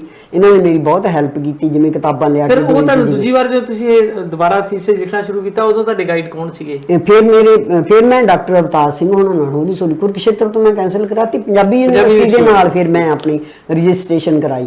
ਫਿਰ ਤਾਂ ਤੁਸੀਂ ਦੇਖੋ ਜਿਹੜਾ ਮੈਂ ਸਬਜੈਕਟ ਰੱਖਿਆ reason and revolution in Sikhism, ਇਹ ਇੰਡੀਅਨ ਫਿਲਾਸਫੀ ਦੇ ਵਿੱਚ ਮੇਰੇ ਤੋਂ ਪਹਿਲਾਂ ਸਿਰਫ ਇੱਕੋ ਥੀਸਿਸ ਹੋਇਆ ਸੀ ਡਾਕਟਰ ਸਚਿਦਾਨੰਦ ਮੂਰਤੀ ਦਾ। ਉਹਨਾਂ ਨੇ ਰੈਵਲੇਸ਼ਨ ਐਂਡ ਰੀਜ਼ਨ ਇਨ ਅਦਵੈਤਾ ਵੇਦਾਂਤਾ ਕੀਤਾ ਹੋਇਆ ਸੀ। ਅਤੇ ਉਹ ਡਾਕਟਰ ਅਵਤਾਰ ਸਿੰਘ ਉਹਨਾਂ ਦਾ ਹੁੰਦਾ ਸੀ ਕਿ ਜਦੋਂ ਕੋਈ ਮਤਲਬ ਉਹਨਾਂ ਦੇ ਕਿਸੇ ਸਟੂਡੈਂਟ ਦਾ ਵਾਈਵਾ ਹੁੰਦਾ ਸੀ ਨਾ, ਉਹ ਆਪਣੇ ਸਾਰੇ ਸਟੂਡੈਂਟਸ ਨੂੰ ਰਿਸਰਚ ਵਾਲਿਆਂ ਨੂੰ ਸੱਦ ਲੈਂਦੇ ਹੁੰਦੇ ਸੀ ਜਿਹੜੇ PhD ਲਈ ਉਹਨਾਂ ਨਾਲ ਰਜਿਸਟਰ ਹੋਏ ਹੁੰਦੇ ਸੀ। ਜਿਵੇਂ ਡਾਕਟਰ ਬਲਕਾਰ ਸਿੰਘ ਉਹਨਾਂ ਨੇ ਵੀ ਉਹਨਾਂ ਨਾਲ ਕੀਤੀ ਸਿੱਖ ਮਿਸਟੀਸਿਜ਼ਮ, ਤੇ ਮੈਂ ਵੀ ਉਹਨਾਂ ਦੇ ਨਾਲ ਕੀਤੀ। ਡਾਕਟਰ ਨਿਰਭੈ ਸਿੰਘ ਨੇ ਵੀ ਉਹਨਾਂ ਦੇ ਨਾਲ PhD ਕੀਤੀ। ਬਹੁਤ ਸਾਰੇ ਸਟੂਡੈਂਟ ਮਤਲਬ ਉਹਨਾਂ ਦੇ ਨਾਲ ਟੀਚਰਸ ਜਿਹੜੇ ਸੀਗੇ ਰਹੇ ਆ। ਡਾਕਟਰ ਸਾਹਿਬ PhD ਜਿਹੜੀਆਂ ਇੱਕ ਸਮਾਂ ਆਇਆ PhD ਦਾ ਬਹੁਤ ਵੱਡਾ ਮੁਕਾਮ ਹੁੰਦਾ ਸੀਗਾ। ਹਾਂਜੀ। ਤੇ ਪਿੱਛੇ ਜੇ ਕੁਝ ਇੱਕ ਇਸ ਤਰ੍ਹਾਂ ਦੀਆਂ ਚੀਜ਼ਾਂ ਸਾਹਮਣੇ ਆਉਣੀਆਂ ਸ਼ੁਰੂ ਹੋ ਗਈਆਂ ਉਹ ਬੁੱਧ ਸਿੰਘ ਵਗੈਰਾ ਨੇ ਵੀ ਕਾਫੀ ਉੱਤੇ ਰਿਸਰਚ ਕੀਤੀ ਆ ਔਰ ਕਾਫੀ ਲੋਕਾਂ ਨੇ ਕੀਤਾ। ਤੇ ਉਹ ਮੈਨੂੰ ਸਮਝ ਨਹੀਂ ਆਉਂਦੀ ਕਿ ਕੀ ਮਤਲਬ ਜਿਹੜੇ ਵਿਦਿਅਕ ਅਦਾਰੇ ਨੇ ਵੱਡੇ ਤੇ ਖਾਸ ਕਰਕੇ ਗਿੱਲ ਸਾਹਿਬ ਆਪਾਂ ਹੋਰ ਕਿਸੇ ਦਾ ਤਾਂ ਕੁਝ ਕਹਿ ਨਹੀਂ ਸਕਦੇ ਹੈਗੇ, ਪਰ ਮੈਨੂੰ ਇੰਨਾ ਪਤਾ ਵੀ PhD ਕਰਨ ਲਈ ਤੁਹਾਨੂੰ ਬਹੁਤ ਮਿਹਨਤ ਕਰਨੀ ਪੈਂਦੀ ਹੈ ਨਾ। ਅਤੇ ਹੁਣ ਜਿਵੇਂ ਜੇ ਡਾਕਟਰ ਅਵਤਾਰ ਸਿੰਘ ਉਹਨਾਂ ਨੇ ਵੀ ਕਿਤੇ ਲਾਇਬ੍ਰੇਰੀ ਜਾਣਾ, ਉਹਨਾਂ ਨੂੰ ਕੋਈ ਕਿਤਾਬ ਨਜ਼ਰ ਆਉਣੀ, ਉਹਨਾਂ ਨੇ ਜਦੇ ਫੋਨ ਕਰਕੇ ਦੱਸਣਾ ਡਿਪਾਰਟਮੈਂਟ 'ਚ ਮੈਨੂੰ, ਜਾਂ ਜੇ ਡਾਕਟਰ ਬਲਕਾਰ ਸਿੰਘ ਉਹ ਨਹੀਂ ਕਰ ਰਹੇ ਸੀ ਉਹਨਾਂ ਨੂੰ, ਜਾਂ ਨਿਰਭੈ ਸਿੰਘ ਨੂੰ, ਵੀ ਨਾ ਫਲਾਣੇ ਥਾਂ ਫਲਾਣੀ ਕਿਤਾਬ ਪਈ ਹੈ ਤੁਸੀਂ ਉਹ ਦੇਖੋ। ਡਾਕਟਰ ਨਿਰਭੈ ਸਿੰਘ ਵੀ ਜਿਵੇਂ ਮੇਰੇ ਸੀਨੀਅਰ ਕੁਲੀਗ ਸੀਗੇ, ਉਹ ਗੁਰੂ ਗੋਬਿੰਦ ਸਿੰਘ ਭਵਨ 'ਚ ਸੀ, ਉਹ ਵੀ ਫਿਲਾਸਫੀ ਦੇ ਸੀਗੇ। ਅਤੇ ਇਹ ਇੱਦਾਂ ਹੁਣ ਜਦੋਂ ਉਹ ਕਿਸੇ ਦਾ ਵਾਈਵਾ ਹੋਣਾ ਉਹਨਾਂ ਨੇ ਸੱਦਣਾ। ਇੱਦਾਂ ਇੱਕ ਵਾਰੀ ਆਪਣਾ ਅਲੀਗੜ੍ਹ ਯੂਨੀਵਰਸਿਟੀ ਤੋਂ ਕੋਈ ਪ੍ਰੋਫੈਸਰ ਆਏ ਹੋਏ ਸੀਗੇ, ਵਾਈਵਾ ਹੋਣਾ ਸੀ ਕਿਸੇ ਸਟੂਡੈਂਟ ਦਾ, ਡਾਕਟਰ ਅਵਤਾਰ ਸਿੰਘ ਹੋਣਾ ਦੇ ਦਾ PhD ਦਾ, ਅਤੇ ਸਾਨੂੰ ਸੱਦਿਆ ਸਾਰਿਆਂ ਨੂੰ। ਅਤੇ ਉਹਨੂੰ ਕਹਿੰਦੇ ਵੀ ਮੈਨੂੰ ਜਦੋਂ ਇੰਟਰੋਡਿਊਸ ਕਰਾਇਆ ਕਹਿੰਦੇ ਮੀਟ ਅਨਦਰ ਸਚਦਾਨੰਦ ਮੂਰਤੀ ਹੈ। ਮੈਨੂੰ ਬੜੀਆ ਹੋ ਆਪਣੇ ਆਪ ਤੇ ਆਈ, ਮੈਂ ਕਿਹਾ ਐਡਾ ਔਖਾ ਸਬਜੈਕਟ ਹੈ ਵੀ ਪਤਾ ਨਹੀਂ ਇਹ ਹੋਣਾ ਕਿ ਨਹੀਂ, ਵੀ ਡਾਕਟਰ ਸਾਹਿਬ ਮੈਨੂੰ ਇਦਾਂ ਇੰਟਰੋਡਿਊਸ ਕਰ। ਉਹ ਕਹਿੰਦੇ ਸੀ ਨਹੀਂ ਬੀਬਾ ਜੀ ਮੈਨੂੰ ਭਰੋਸਾ ਹੈ ਤੁਹਾਡੇ ਤੇ, ਤੁਸੀਂ ਕਰ ਲਓਗੇ। ਇਦਾਂ ਹੀ ਸਰਦਾਰ ਦਲਜੀਤ ਸਿੰਘ ਚੰਡੀਗੜ੍ਹ ਵਾਲੇ, ਤੁਸੀਂ ਸੁਣਿਆ ਹੋਣਾ, ਡਾਕਟਰ ਖੜਕ ਸਿੰਘ ਮਾਨ, ਇਹ ਸਿੱਖ ਇੰਸਟੀਚਿਊਟ ਇਹਨਾਂ ਨੇ ਉੱਥੇ ਬਣਾਈ ਹੋਈ ਐਡਵਾਂਸ ਸਟੱਡੀਜ਼ ਦੀ ਹੈ ਨਾ ਚੰਡੀਗੜ੍ਹ ਦੇ ਵਿੱਚ। ਤੇ ਉਹਨਾਂ ਦੀ ਆਲੂਵਾਲੀਆ ਕਹਿ ਲਓ ਵੀ ਡਾਕਟਰ ਅਵਤਾਰ ਸਿੰਘ ਵੀ ਆਲੂਵਾਲੀਆ ਸੀਗੇ, ਬਹੁਤ ਉਹਨਾਂ ਦੀ ਆਪਸ ਵਿੱਚ ਬਣਦੀ ਸੀ। ਡਾਕਟਰ ਅਵਤਾਰ ਸਿੰਘ ਉਹਨਾਂ ਨੂੰ ਭਾਈ ਸਾਹਿਬ ਹੀ ਕਹਿੰਦੇ ਸੀ, ਉਹ ਐਜੂਕੇਸ਼ਨ ਸੈਕਟਰੀ ਰਹੇ ਸੀ ਪੰਜਾਬ ਦੇ। ਤੇ ਉਹਨਾਂ ਨੂੰ ਦੱਸਿਆ ਵੀ ਬੀਬਾ ਜੀ ਨੇ ਆਹ ਰਜਿਸਟਰ ਕਰਾਇਆ। ਸਰਦਾਰ ਦਲਜੀਤ ਸਿੰਘ ਕਹਿੰਦੇ ਔਖਾ ਹੋਣਾ ਨਹੀਂ ਬੀਬਾ ਤੂੰ, ਹੈ ਨਾ। ਤੇ ਫਿਰ ਜਿਸ ਦਿਨ ਮੇਰਾ ਥੀਸਿਸ ਹੋ ਗਿਆ, ਮੇਰੇ ਇੱਕ ਐਗਜ਼ਾਮੀਨਰ ਸੀਗੇ ਆਪਣਾ ਕਲਕੱਤਾ ਯੂਨੀਵਰਸਿਟੀ ਦੇ ਇੱਕ ਦੇ ਵਾਈਸ ਚਾਂਸਲਰ, ਤੇ ਇੱਕ ਡਾਕਟਰ ਦੀਵਾਨ ਸਿੰਘ ਦਾ ਤੁਸੀਂ ਨਾਮ ਸੁਣਿਆ ਹੋਣਾ, ਗੁਰੂ ਨਾਨਕ ਦੇਵ ਯੂਨੀਵਰਸਿਟੀ ਗੁਰੂ ਨਾਨਕ ਸਟੱਡੀਜ਼ ਦੇ ਹੈਡ ਰਹੇ ਨੇ। ਮੈਂ ਉਹਨਾਂ ਨੂੰ ਮਿਲਿਆ ਵੀ ਹੋਇਆ ਜੀ, ਉਹਨਾਂ ਹਾਸ਼ਮ ਤੇ ਵੀ ਕੰਮ ਕੀਤਾ, ਮੈਂ ਉਹਨਾਂ ਨੂੰ ਆਪਣੇ ਉਹਨਾਂ ਦਾ ਸਨਮਾਨ ਵੀ ਕੀਤਾ ਸੀ। ਮੇਰੇ ਦੋਨੋਂ ਐਗਜ਼ਾਮੀਨਰ ਨੇ ਬਹੁਤ ਫਸਟ ਕਲਾਸ ਰਿਪੋਰਟਾਂ ਦਿੱਤੀਆਂ ਤੇ ਉਹਨਾਂ ਨੇ ਕਿਹਾ ਵੀ ਥੀਸਿਸ ਛਪਣਾ ਚਾਹੀਦਾ। ਤੇ ਦੇਖੋ ਜਿਸ ਦਿਨ ਮੇਰਾ ਵਾਈਵਾ ਹੁੰਦਾ ਉਹ ਤੋਂ 4 ਦਿਨਾਂ ਬਾਅਦ ਮੈਨੂੰ ਕਾਸਮੋ ਪਬਲੀਕੇਸ਼ਨਸ ਦੀ ਚਿੱਠੀ ਆ ਗਈ ਸੀ ਫਿਲਾਸਫੀ ਡਿਪਾਰਟਮੈਂਟ ਦੇ ਐਡਰੈਸ ਤੇ ਕਿ ਸਾਨੂੰ ਪਤਾ ਲੱਗਿਆ ਤੁਸੀਂ ਇਦਾਂ ਦਾ ਕੰਮ ਕੀਤਾ, ਅਸੀਂ ਉਹਨੂੰ ਛਾਪਣਾ ਚਾਹੁੰਦੇ ਹਾਂ। ਤੇ ਮੇਰੇ ਫਸਟ ਐਡੀਸ਼ਨ ਉਹਨਾਂ ਨੇ ਛਾਪੀ ਸੀ ਮੇਰੇ ਥੀਸਿਸ ਦੀ। ਤੇ ਡਾਕਟਰ ਦੀਵਾਨ ਸਿੰਘ ਲੈਣ ਆਏ ਵਾਈਵਾ ਮੇਰਾ। ਉਦੋਂ ਬਹੁਤ ਦਿਨ ਜਿਹੜੇ ਔਖੇ ਚੱਲ ਰਹੇ ਸੀਗੇ, 86 ਚ ਮੇਰਾ ਮਤਲਬ ਹੋਇਆ ਸੀ ਵਾਈਵਾ। ਪਰ ਇਹਦੇ ਨਾਲ ਹੀ ਮੈਂ ਤੁਹਾਨੂੰ ਦੱਸਾਂ ਕਿ ਕੁੜੀਆਂ ਨੂੰ ਕਿਸ ਕਿਸਮ ਦੀਆਂ ਮੁਸ਼ਕਲਾਂ ਆਉਂਦੀਆਂ ਨੇ, ਹੈ ਨਾ। ਮੈਂ ਥੀਸਿਸ ਸਬਮਿਟ ਕੀਤਾ ਜਦੋਂ ਛੁੱਟੀਆਂ ਸੀਗੀਆਂ, ਉਦੋਂ ਜਿਵੇਂ 30 ਜੂਨ ਲਾਸਟ ਸੀਗੀ ਦੇਣ ਦੀ ਉਹ। ਡਾਕਟਰ ਅਵਤਾਰ ਸਿੰਘ ਉਹਨਾਂ ਦਾ ਇੰਟਰਫੇਥ ਦੀ ਕਾਨਫਰੰਸ ਸੀ, ਉਹ ਜਰਮਨੀ ਨੂੰ ਆ ਗਏ ਸੀ। ਤੇ ਮੈਨੂੰ ਉਹਨਾਂ ਦੀ ਥਾਂ ਤੇ ਆਫੀਸ਼ੀਏਟ ਹੈਡ ਕਰ ਰਿਹਾ ਸੀਗਾ ਡਾਕਟਰ ਨਿਰਾਕਰੀ। ਉਹ ਲੱਭਣ ਨਾ ਡਿਪਾਰਟਮੈਂਟ ਦੇ ਵਿੱਚ, ਛੁੱਟੀਆਂ 'ਚ ਟੀਚਰ ਆਉਂਦੇ ਨਹੀਂ, ਆਏ ਘੰਟਾ ਬਹਿ ਕੇ ਚਲੇ ਗਏ, ਵੀ ਮੈਂ ਮਗਰ ਫਿਰਦੀ ਵੀਰੇ, ਪਰ ਮੈਨੂੰ ਸਾਈਨ ਕਰਾਉਣ ਨੂੰ ਨਾ ਲੱਭੇ। ਉਧਰ ਮੇਰੀ ਡੇਟ ਆ ਗਈ ਤੇ ਡਾਕਟਰ ਬਲਕਾਰ ਸਿੰਘ ਨੇ ਕਹਿੰਦੇ ਵੀ ਚਲੋ ਮੈਂ ਵੀ ਹੈਡ, ਉਹ ਸਾਡੇ ਡਿਪਾਰਟਮੈਂਟ ਦੇ ਹੈਡ ਸੀ, ਵੀ ਮੈਂ ਸਾਈਨ ਕਰ ਦਿੰਦੇ, ਦੇਖੀ ਜਾਓ ਜੇ ਕੋਈ ਆਬਜੈਕਸ਼ਨ ਕਰਨਗੇ। ਹੁਣ ਸਾਡੇ ਪੀਵੀਸੀ ਹੁੰਦਾ ਸੀ, ਸ਼ਾਇਦ ਡਾਕਟਰ ਸਚਦੇਵਾ ਸੀ, ਉਹ ਕੌਣ ਸੀ ਮੈਨੂੰ ਉਹਨਾਂ ਦਾ ਨਾਮ ਭੁੱਲ ਗਿਆ ਹੁਣ, ਹਿੰਦੂ ਜੈਂਟਲਮੈਨ ਸੀਗੇ। ਡਾਕਟਰ ਜੌਲ ਸੀਗੇ ਸਾਡੇ ਵਾਈਸ ਚਾਂਸਲਰ। ਡਾਕਟਰ ਜੌਲ ਵੀ ਉਦੋਂ ਈਰਾਨ ਗਏ ਹੋਏ ਸੀ ਉਹਨਾਂ ਦੇ ਨਾਲ ਵਿੱਚ, ਜਦੋਂ ਮੈਂ ਥੀਸਿਸ ਸਬਮਿਟ ਕੀਤਾ 85 ਚ ਮੈਂ ਕਰ ਦਿੱਤਾ ਸੀ। ਆਮ ਤੌਰ ਤੇ ਵਿਦਨ 3 ਮੰਥਸ ਐਗਜ਼ਾਮੀਨਰ ਲੱਗ ਜਾਂਦੇ ਨੇ ਤੇ ਤੁਹਾਡਾ ਕੰਮ ਪ੍ਰੋਸੈਸ ਸ਼ੁਰੂ ਹੋ ਜਾਂਦਾ ਐਗਜ਼ਾਮ ਕਰਨ ਦਾ, ਉਹਨੂੰ ਮਤਲਬ ਹੈ ਨਾ ਐਗਜ਼ਾਮਿਨ ਕਰਨ ਦਾ। ਤੁਸੀਂ ਦੇਖੋ ਵੀ 9 ਮਹੀਨੇ ਤੱਕ ਮੇਰੀ ਫਾਈਲ ਪੀਵੀਸੀ ਨੇ ਦੱਬੀ ਰੱਖੀ ਤੇ ਅੱਗੇ ਨਹੀਂ ਭੇਜੀ, ਕਿਉਂਕਿ ਡਾਕਟਰ ਬਲਕਾਰ ਸਿੰਘ ਨੇ ਸਾਈਨ ਕੀਤੇ ਹੋਏ ਸੀ, ਉਹਨਾਂ ਦੀ ਡਾਕਟਰ ਜੌਲ ਨਾਲ ਬਣਦੀ ਸੀ ਤੇ ਉਹ ਡਾਕਟਰ ਜੌਲ ਨਾਲ ਲੱਗਦਾ ਸੀ। ਅੰਦਰਲੀ ਸਿਆਸਤ ਤੁਸੀਂ ਦੇਖੋ 9 ਮਹੀਨੇ ਤੱਕ ਜਦੋਂ ਕੋਈ ਮੇਰਾ ਨਾਂ ਤੇ ਨਹੀਂ ਹੋਇਆ ਐਗਜ਼ਾਮੀਨਰ ਕੋਲ ਜਾਣ ਦਾ ਥੀਸਿਸ। ਫਿਰ ਕਿਤੇ ਕੋਈ ਫਾਈਲ ਲੈ ਕੇ ਡਾਕਟਰ ਬਲਕਾਰ ਸਿੰਘ ਹੋਣੀ ਗਏ ਡਾਕਟਰ ਜੌਲ ਕੋਲ ਤੇ ਕਹਿੰਦੇ ਵੀ ਉਹ ਕੁੜੀ ਹੈ ਨਾ, ਕਿਸੇ ਨੂੰ ਕੁਛ ਕਹਿੰਦੀ ਨਹੀਂ ਹੈ, ਵੀ ਹਾਲ ਤੱਕ ਉਹਦੇ ਐਗਜ਼ਾਮੀਨਰ ਨਹੀਂ ਲੱਗੇ ਹੈਗੇ। ਉਹ ਡਾਕਟਰ ਜੌਲ ਨੂੰ ਬੜਾ ਗੁੱਸਾ ਚੜਿਆ, ਕਿਉਂਕਿ ਉਹਨਾਂ ਨੇ ਮੈਨੂੰ 3 ਮਹੀਨੇ ਦੀ ਐਕਸਟੈਂਸ਼ਨ ਦਿੱਤੀ ਸੀਗੀ ਡਿਸਟਰਬ ਪੀਰੀਅਡ ਦੀ, ਤੇ ਪਤਾ ਸੀ ਉਹਨਾਂ ਨੂੰ ਮੈਂ ਕੰਮ ਕਰ ਰਹੀ ਹਾਂ। ਤੇ ਉਹਨਾਂ ਨੂੰ ਬਹੁਤ ਗੁੱਸਾ ਲੱਗਿਆ, ਕਹਿੰਦੇ ਮੈਨੂੰ ਕਿਉਂ ਨਹੀਂ ਦੱਸਿਆ ਹੈਗਾ। ਉਹਨਾਂ ਨੇ ਉਦੋਂ ਹੀ ਉਹਨੂੰ ਡਾਕਟਰ ਚੋਪੜਾ ਮੈਨੂੰ ਨਾਂ ਯਾਦ ਆ ਗਿਆ, ਡਾਕਟਰ ਚੋਪੜਾ ਸੀ ਸਾਡਾ ਪੀਵੀਸੀ। ਉਹਨਾਂ ਨੇ ਉਦੋਂ ਹੀ ਉਹਨੂੰ ਫੋਨ ਕੀਤਾ ਵੀ ਮਤਲਬ ਮੈਨੂੰ ਫਾਈਲ ਭੇਜ। ਉਹ ਕਹਿੰਦਾ ਨਹੀਂ ਜੀ ਮੈਂ ਐਗਜ਼ਾਮੀਨਰ ਲਾਉਣ ਵਾਸਤੇ ਭੇਜ। ਉਹ ਕਹਿੰਦੇ ਨਹੀਂ ਤੂੰ ਫਾਈਲ ਹੀ ਮੇਰੇ ਕੋਲ ਭੇਜ ਦੇ। ਉਹਨਾਂ ਨੇ ਆਪ ਫਾਈਲ ਮੰਗਾ ਕੇ ਫਿਰ ਮੇਰੇ ਐਗਜ਼ਾਮੀਨਰ ਨਿਯੁਕਤ ਕੀਤੇ। ਇੱਦਾਂ ਹੀ ਜਿੱਦਣ ਡਾਕਟਰ ਦੀਵਾਨ ਸਿੰਘ ਆਏ ਲੈਣ ਵਾਈਵਾ, ਉਦੋਂ ਬਹੁਤ ਟਾਈਮ 86 ਚ ਮਾੜੇ ਚੱਲ ਰਹੇ ਸੀਗੇ, ਨਾਲ ਉਹਨਾਂ ਦੀ ਵਾਈਫ ਤੇ ਬੇਟਾ ਆਏ ਵੀ ਅਸੀਂ ਇਕੱਲਿਆਂ ਨੂੰ ਨਹੀਂ ਭੇਜਣਾ ਹੈਗਾ। ਤੇ ਫਿਰ ਬੇਟਾ ਤੇ ਵਾਈਫ ਉਹ ਸਾਡੇ ਘਰ ਬੈਠੇ ਤੇ ਡਾਕਟਰ ਦੀਵਾਨ ਸਿੰਘ ਨੂੰ ਸਿੱਧਾ ਛੱਡ ਕੇ ਆਏ ਫਿਲਾਸਫੀ ਡਿਪਾਰਟਮੈਂਟ 'ਚ। ਉੱਥੋਂ ਡਾਕਟਰ ਬਲਕਾਰ ਸਿੰਘ ਉਹਨਾਂ ਨੇ ਕਿਹਾ ਵੀ ਤੁਸੀਂ ਬੀਬਾ ਦੇ ਘਰ ਹੀ ਜਾ ਕੇ ਹੈ ਨਾ ਬੈਠ ਜਾਓ। ਤੇ ਉਹ ਜਦੋਂ ਸਾਰਾ ਵਾਈਵਾ ਵਗੈਰਾ ਹੋ ਗਿਆ, ਮੈਨੂੰ ਡਾਕਟਰ, ਕਿਉਂਕਿ ਟਾਈਮ ਇੱਦਾਂ ਦਾ ਚੱਲ ਰਿਹਾ ਸੀ, ਡਾਕਟਰ ਦੀਵਾਨ ਸਿੰਘ ਮੈਨੂੰ ਪੁੱਛਦੇ ਆ ਵੀ ਗੁਰਨਾਮ ਚੱਲ ਆਪਣਾ ਉਹ ਕੰਮ ਤਾਂ ਹੋ ਗਿਆ, ਵਾਈਵਾ ਹੋ ਗਿਆ, ਸਾਰਾ ਕੁਛ ਹੋ ਗਿਆ, ਮੈਨੂੰ ਇਹ ਦੱਸੋ ਵੀ ਤੁਸੀਂ ਸਿੱਖਾਂ ਨੂੰ ਰੀਜ਼ਨ ਸਿਖਾ ਸਕਦੇ ਹੋ? ਟਾਈਮ ਇਦਾਂ ਦੇ ਚੱਲ, ਮਤਲਬ ਇਹੋ ਜਿਹੇ ਉਹਨਾਂ ਦੇ ਬੜੇ ਜੈਂਟਲ ਬੰਦੇ ਸੀ, ਬਹੁਤ ਸਾਰੇ ਜੈਂਟਲਮੈਨ। ਮੈਂ ਉਹਨਾਂ ਨੂੰ ਇੱਕੋ ਵਾਰੀ ਮਿਲਿਆ ਜਦੋਂ ਮੇਰਾ ਵਾਈਵਾ ਲੈਣ ਆਏ ਸੀਗੇ, ਬੜਾ ਆਰਾਮ ਨਾਲ ਹੌਲੀ ਹੌਲੀ ਬੋਲਦੇ ਸੀ, ਬੜਾ।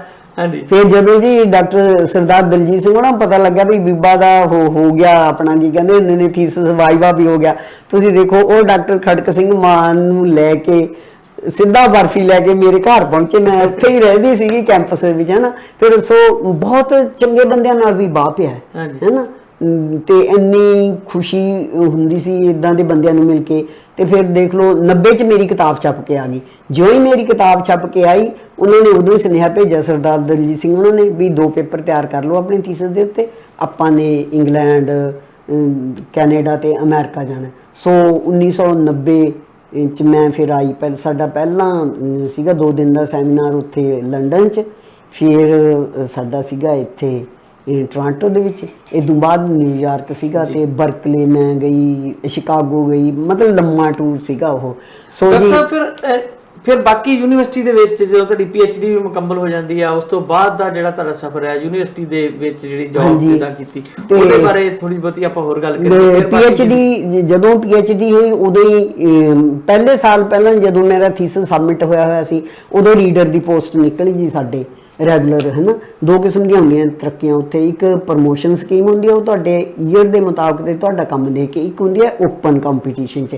ਇਹ ਓਪਨ ਕੰਪੀਟੀਸ਼ਨ ਦੀ ਸੀਗੀ 85 ਦੇ ਵਿੱਚ ਜਦੋਂ ਮੈਂ ਉਦੋਂ ਥੀਸਿਸ ਸਬਮਿਟ ਕੀਤਾ ਸੀ ਤੇ ਪੋਸਟ ਐਡਵਰਟਾਈਜ਼ ਹੋ ਗਈ। ਡਾਕਟਰ ਜੌਲ ਸੀਗੇ ਵਾਈਸ ਚਾਂਸਲਰ, ਮੈਂ ਫਿਰ ਅਪਲਾਈ ਕਰਨਾ ਹੀ ਸੀ ਨੈਚੁਰਲੀ। ਤੇ ਉੱਥੇ ਜੀ ਇੰਟਰਵਿਊ ਦੇ ਵਿੱਚ, ਹੁਣ ਇੰਟਰਵਿਊ ਮੇਰੀ ਵਧੀਆ ਹੋਈ, ਫਸਟ ਕਲਾਸ ਹੋਈ।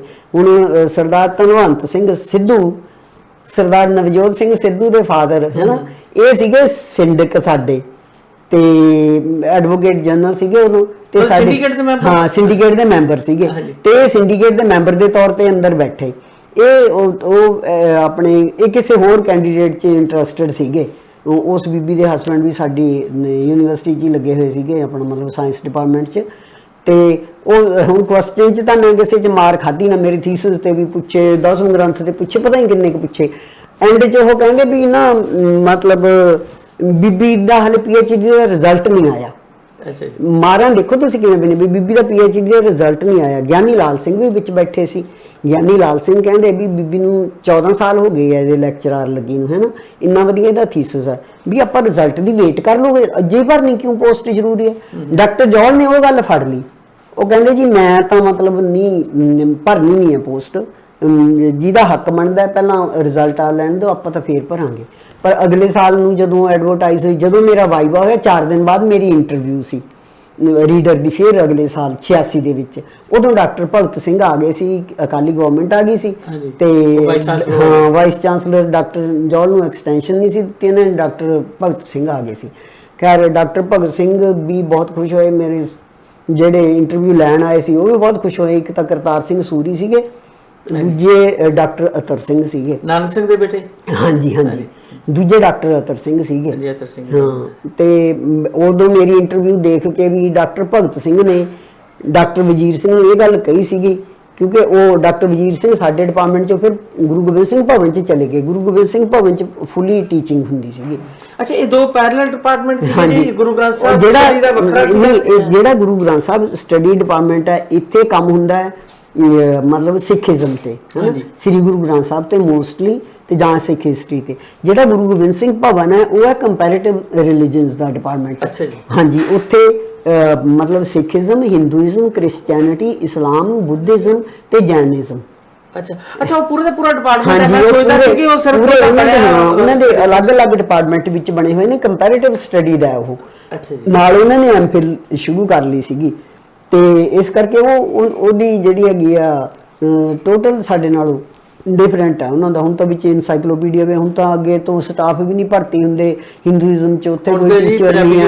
ਕਹਿੰਦੇ ਆ ਕਿਤੇ ਠੇਕੇ ਦੇ ਦੇਣ। ਹਾਂ ਬਿਲਕੁਲ ਬਿਲਕੁਲ, ਯੂਨੀਵਰਸਿਟੀ ਇਹ ਰਿਸਰਚ ਲਈ ਬਣੀ ਸੀ, ਬਹੁਤ ਸੋਰਸ ਮਟੀਰੀਅਲ ਪੈਦਾ ਕੀਤਾ ਯੂਨੀਵਰਸਿਟੀ ਦਾ। ਜਿਹੜਾ ਪਬਲਿਕੇਸ਼ਨ ਬਿਊਰੋ ਨਾ ਉਹ ਵੀ ਕਮਾਲ ਦਾ ਸੀਗਾ। ਉਹ ਸਾਡੇ ਹੀ ਰਿਸਰਚ ਡਿਪਾਰਟਮੈਂਟ, ਮਤਲਬ ਰਿਸਰਚ ਡਿਪਾਰਟਮੈਂਟ ਨਹੀਂ, ਕਿਤਾਬਾਂ ਬਹੁਤ ਵਧੀਆ ਬੁੱਕਸ ਜਿਹੜੀਆਂ ਨੇ ਬਹੁਤ ਜੈਨੂਇਨ ਰੇਟ ਦੇ ਉੱਤੇ ਉੱਥੋਂ ਮਿਲ ਜਾਂਦੀਆਂ। 50% ਤੁਸੀਂ ਮੈਂਬਰ ਬਣ ਜਾਓ 50% ਡਿਸਕਾਊਂਟ ਤੇ ਮਿਲ ਜਾਂਦੀਆਂ ਨੇ ਇੱਥੋਂ। ਇੱਕ ਵਾਰੀ ਉਹ ਜਸਵੀਰ ਸਿੰਘ ਮੰਗਟਨ ਨੇ ਸਾਡੇ ਰਿਸ਼ਤੇਦਾਰ ਨੇ, ਉਹ ਗਏ ਤੇ ਮੈਨੂੰ ਕਹਿੰਦੇ ਮੈਂ ਕਿਤਾਬਾਂ ਖਰੀਦਣੀਆਂ। ਮੈਂ ਕਿਹਾ ਚਲੋ, ਹੈ ਨਾ। ਮੈਂ ਉਹਨਾਂ ਨੂੰ ਕਿਹਾ ਵੀ ਆਹ 45 ਰੁਪਏ ਭਰੋ, ਉਦੋਂ 45 ਰੁਪਏ ਦੀ ਮੈਂਬਰਸ਼ਿਪ ਹੁੰਦੀ ਸੀ, ਭਰੋ ਤੇ ਮੈਂ ਨਾ 25 ਦੀ ਸੀ ਉਦੋਂ, 45 ਦੀ ਬਾਅਦ ਚ ਹੋਈ ਹੈ। ਬਣੇ ਮੈਂਬਰ ਬਣੇ ਜੀ। ਉਹ ਕਹਿੰਦੇ ਵੀ ਮੇਰਾ ਤਾਂ ਅਟੈਚ ਭਰ ਗਿਆ ਕਿਤਾਬਾਂ ਦੇ ਨਾਲ, ਥੋੜੇ ਜਿਹੇ ਪੈਸੇ ਨਹੀਂ ਇੰਨੀਆਂ। ਮੈਂ ਕਿਹਾ ਵੀ ਇਦਾਂ ਹੀ 10 ਕਿਤਾਬਾਂ ਤੁਸੀਂ ਖਰੀਦੋਗੇ ਫਿਰ ਇੱਕ ਨਾਲ ਫ੍ਰੀ ਮਿਲਣੀਆਂ ਹੈ ਨਾ। ਕਿੰਨੇ ਕਿਸਮ ਦੇ ਕੰਸੈਸ਼ਨ ਉਹਨਾਂ ਨੇ ਰੱਖੇ ਹੋਏ ਨੇ। ਬਹੁਤ ਵਧੀਆ ਸੀ ਪਬਲਿਕ ਔਰ ਬੜਾ ਸਟੈਂਡਰਡ ਦੀਆਂ ਬੁੱਕਸ ਜਿਹੜੀਆਂ ਸੀਗੀਆਂ। ਹਾਂ ਨਹੀਂ ਬਹੁਤ ਵਧੀਆ, ਭਾਵੇਂ ਉਹ ਟਰਾਂਸਲੇਟ ਕਰਵਾਈਆਂ ਜਾਂ ਰਿਸਰਚ ਵਰਕ ਸਾਡਾ ਸਭ ਦਾ ਉੱਥੇ ਛਪਿਆ ਹੋਇਆ। ਡਾਕਟਰ ਸਾਹਿਬ ਹੁਣ ਵੀ ਯੂਨੀਵਰਸਿਟੀ ਜੋ ਮਾਹੌਲ ਹੈਗਾ ਇਸ ਤਰ੍ਹਾਂ ਦਾ ਰਿਸਰਚ ਵਰਕ ਹੁੰਦਾ ਹੈ ਜਾਂ ਕਿਤਾਬ ਡਿਪਾਰਟਮੈਂਟਾਂ ਦੇ ਵਿੱਚ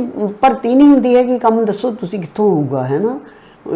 ਜਿਵੇਂ ਹੁਣ ਮਤਲਬ ਤੁਸੀਂ ਤੁਹਾਨੂੰ ਪਤਾ ਵੀ ਜਦੋਂ ਮੈਂ ਰਿਟਾਇਰ ਹੋਈ ਹਾਂ ਐਜ਼ ਏ ਪ੍ਰੋਫੈਸਰ ਹੈੱਡ, ਉਦੋਂ ਡਾਕਟਰ ਸਰਬਜਿੰਦਰ ਸਿੰਘ ਜਿਹੜੇ ਅੱਜ ਕੱਲ ਮੁਖੀ ਨੇ ਉੱਥੇ, ਉਹ ਲੈਕਚਰਰ ਸੀਗੇ। ਦਿਓਰ ਭਰਜਾਈ ਅਸੀਂ ਦੋਵੇਂ ਹੀ ਸੀ ਡਿਪਾਰਟਮੈਂਟ ਦੇ ਵਿੱਚ, ਇੰਨੀਆਂ ਪੋਸਟਾਂ ਖਾਲੀ ਪਈਆਂ ਸੀ।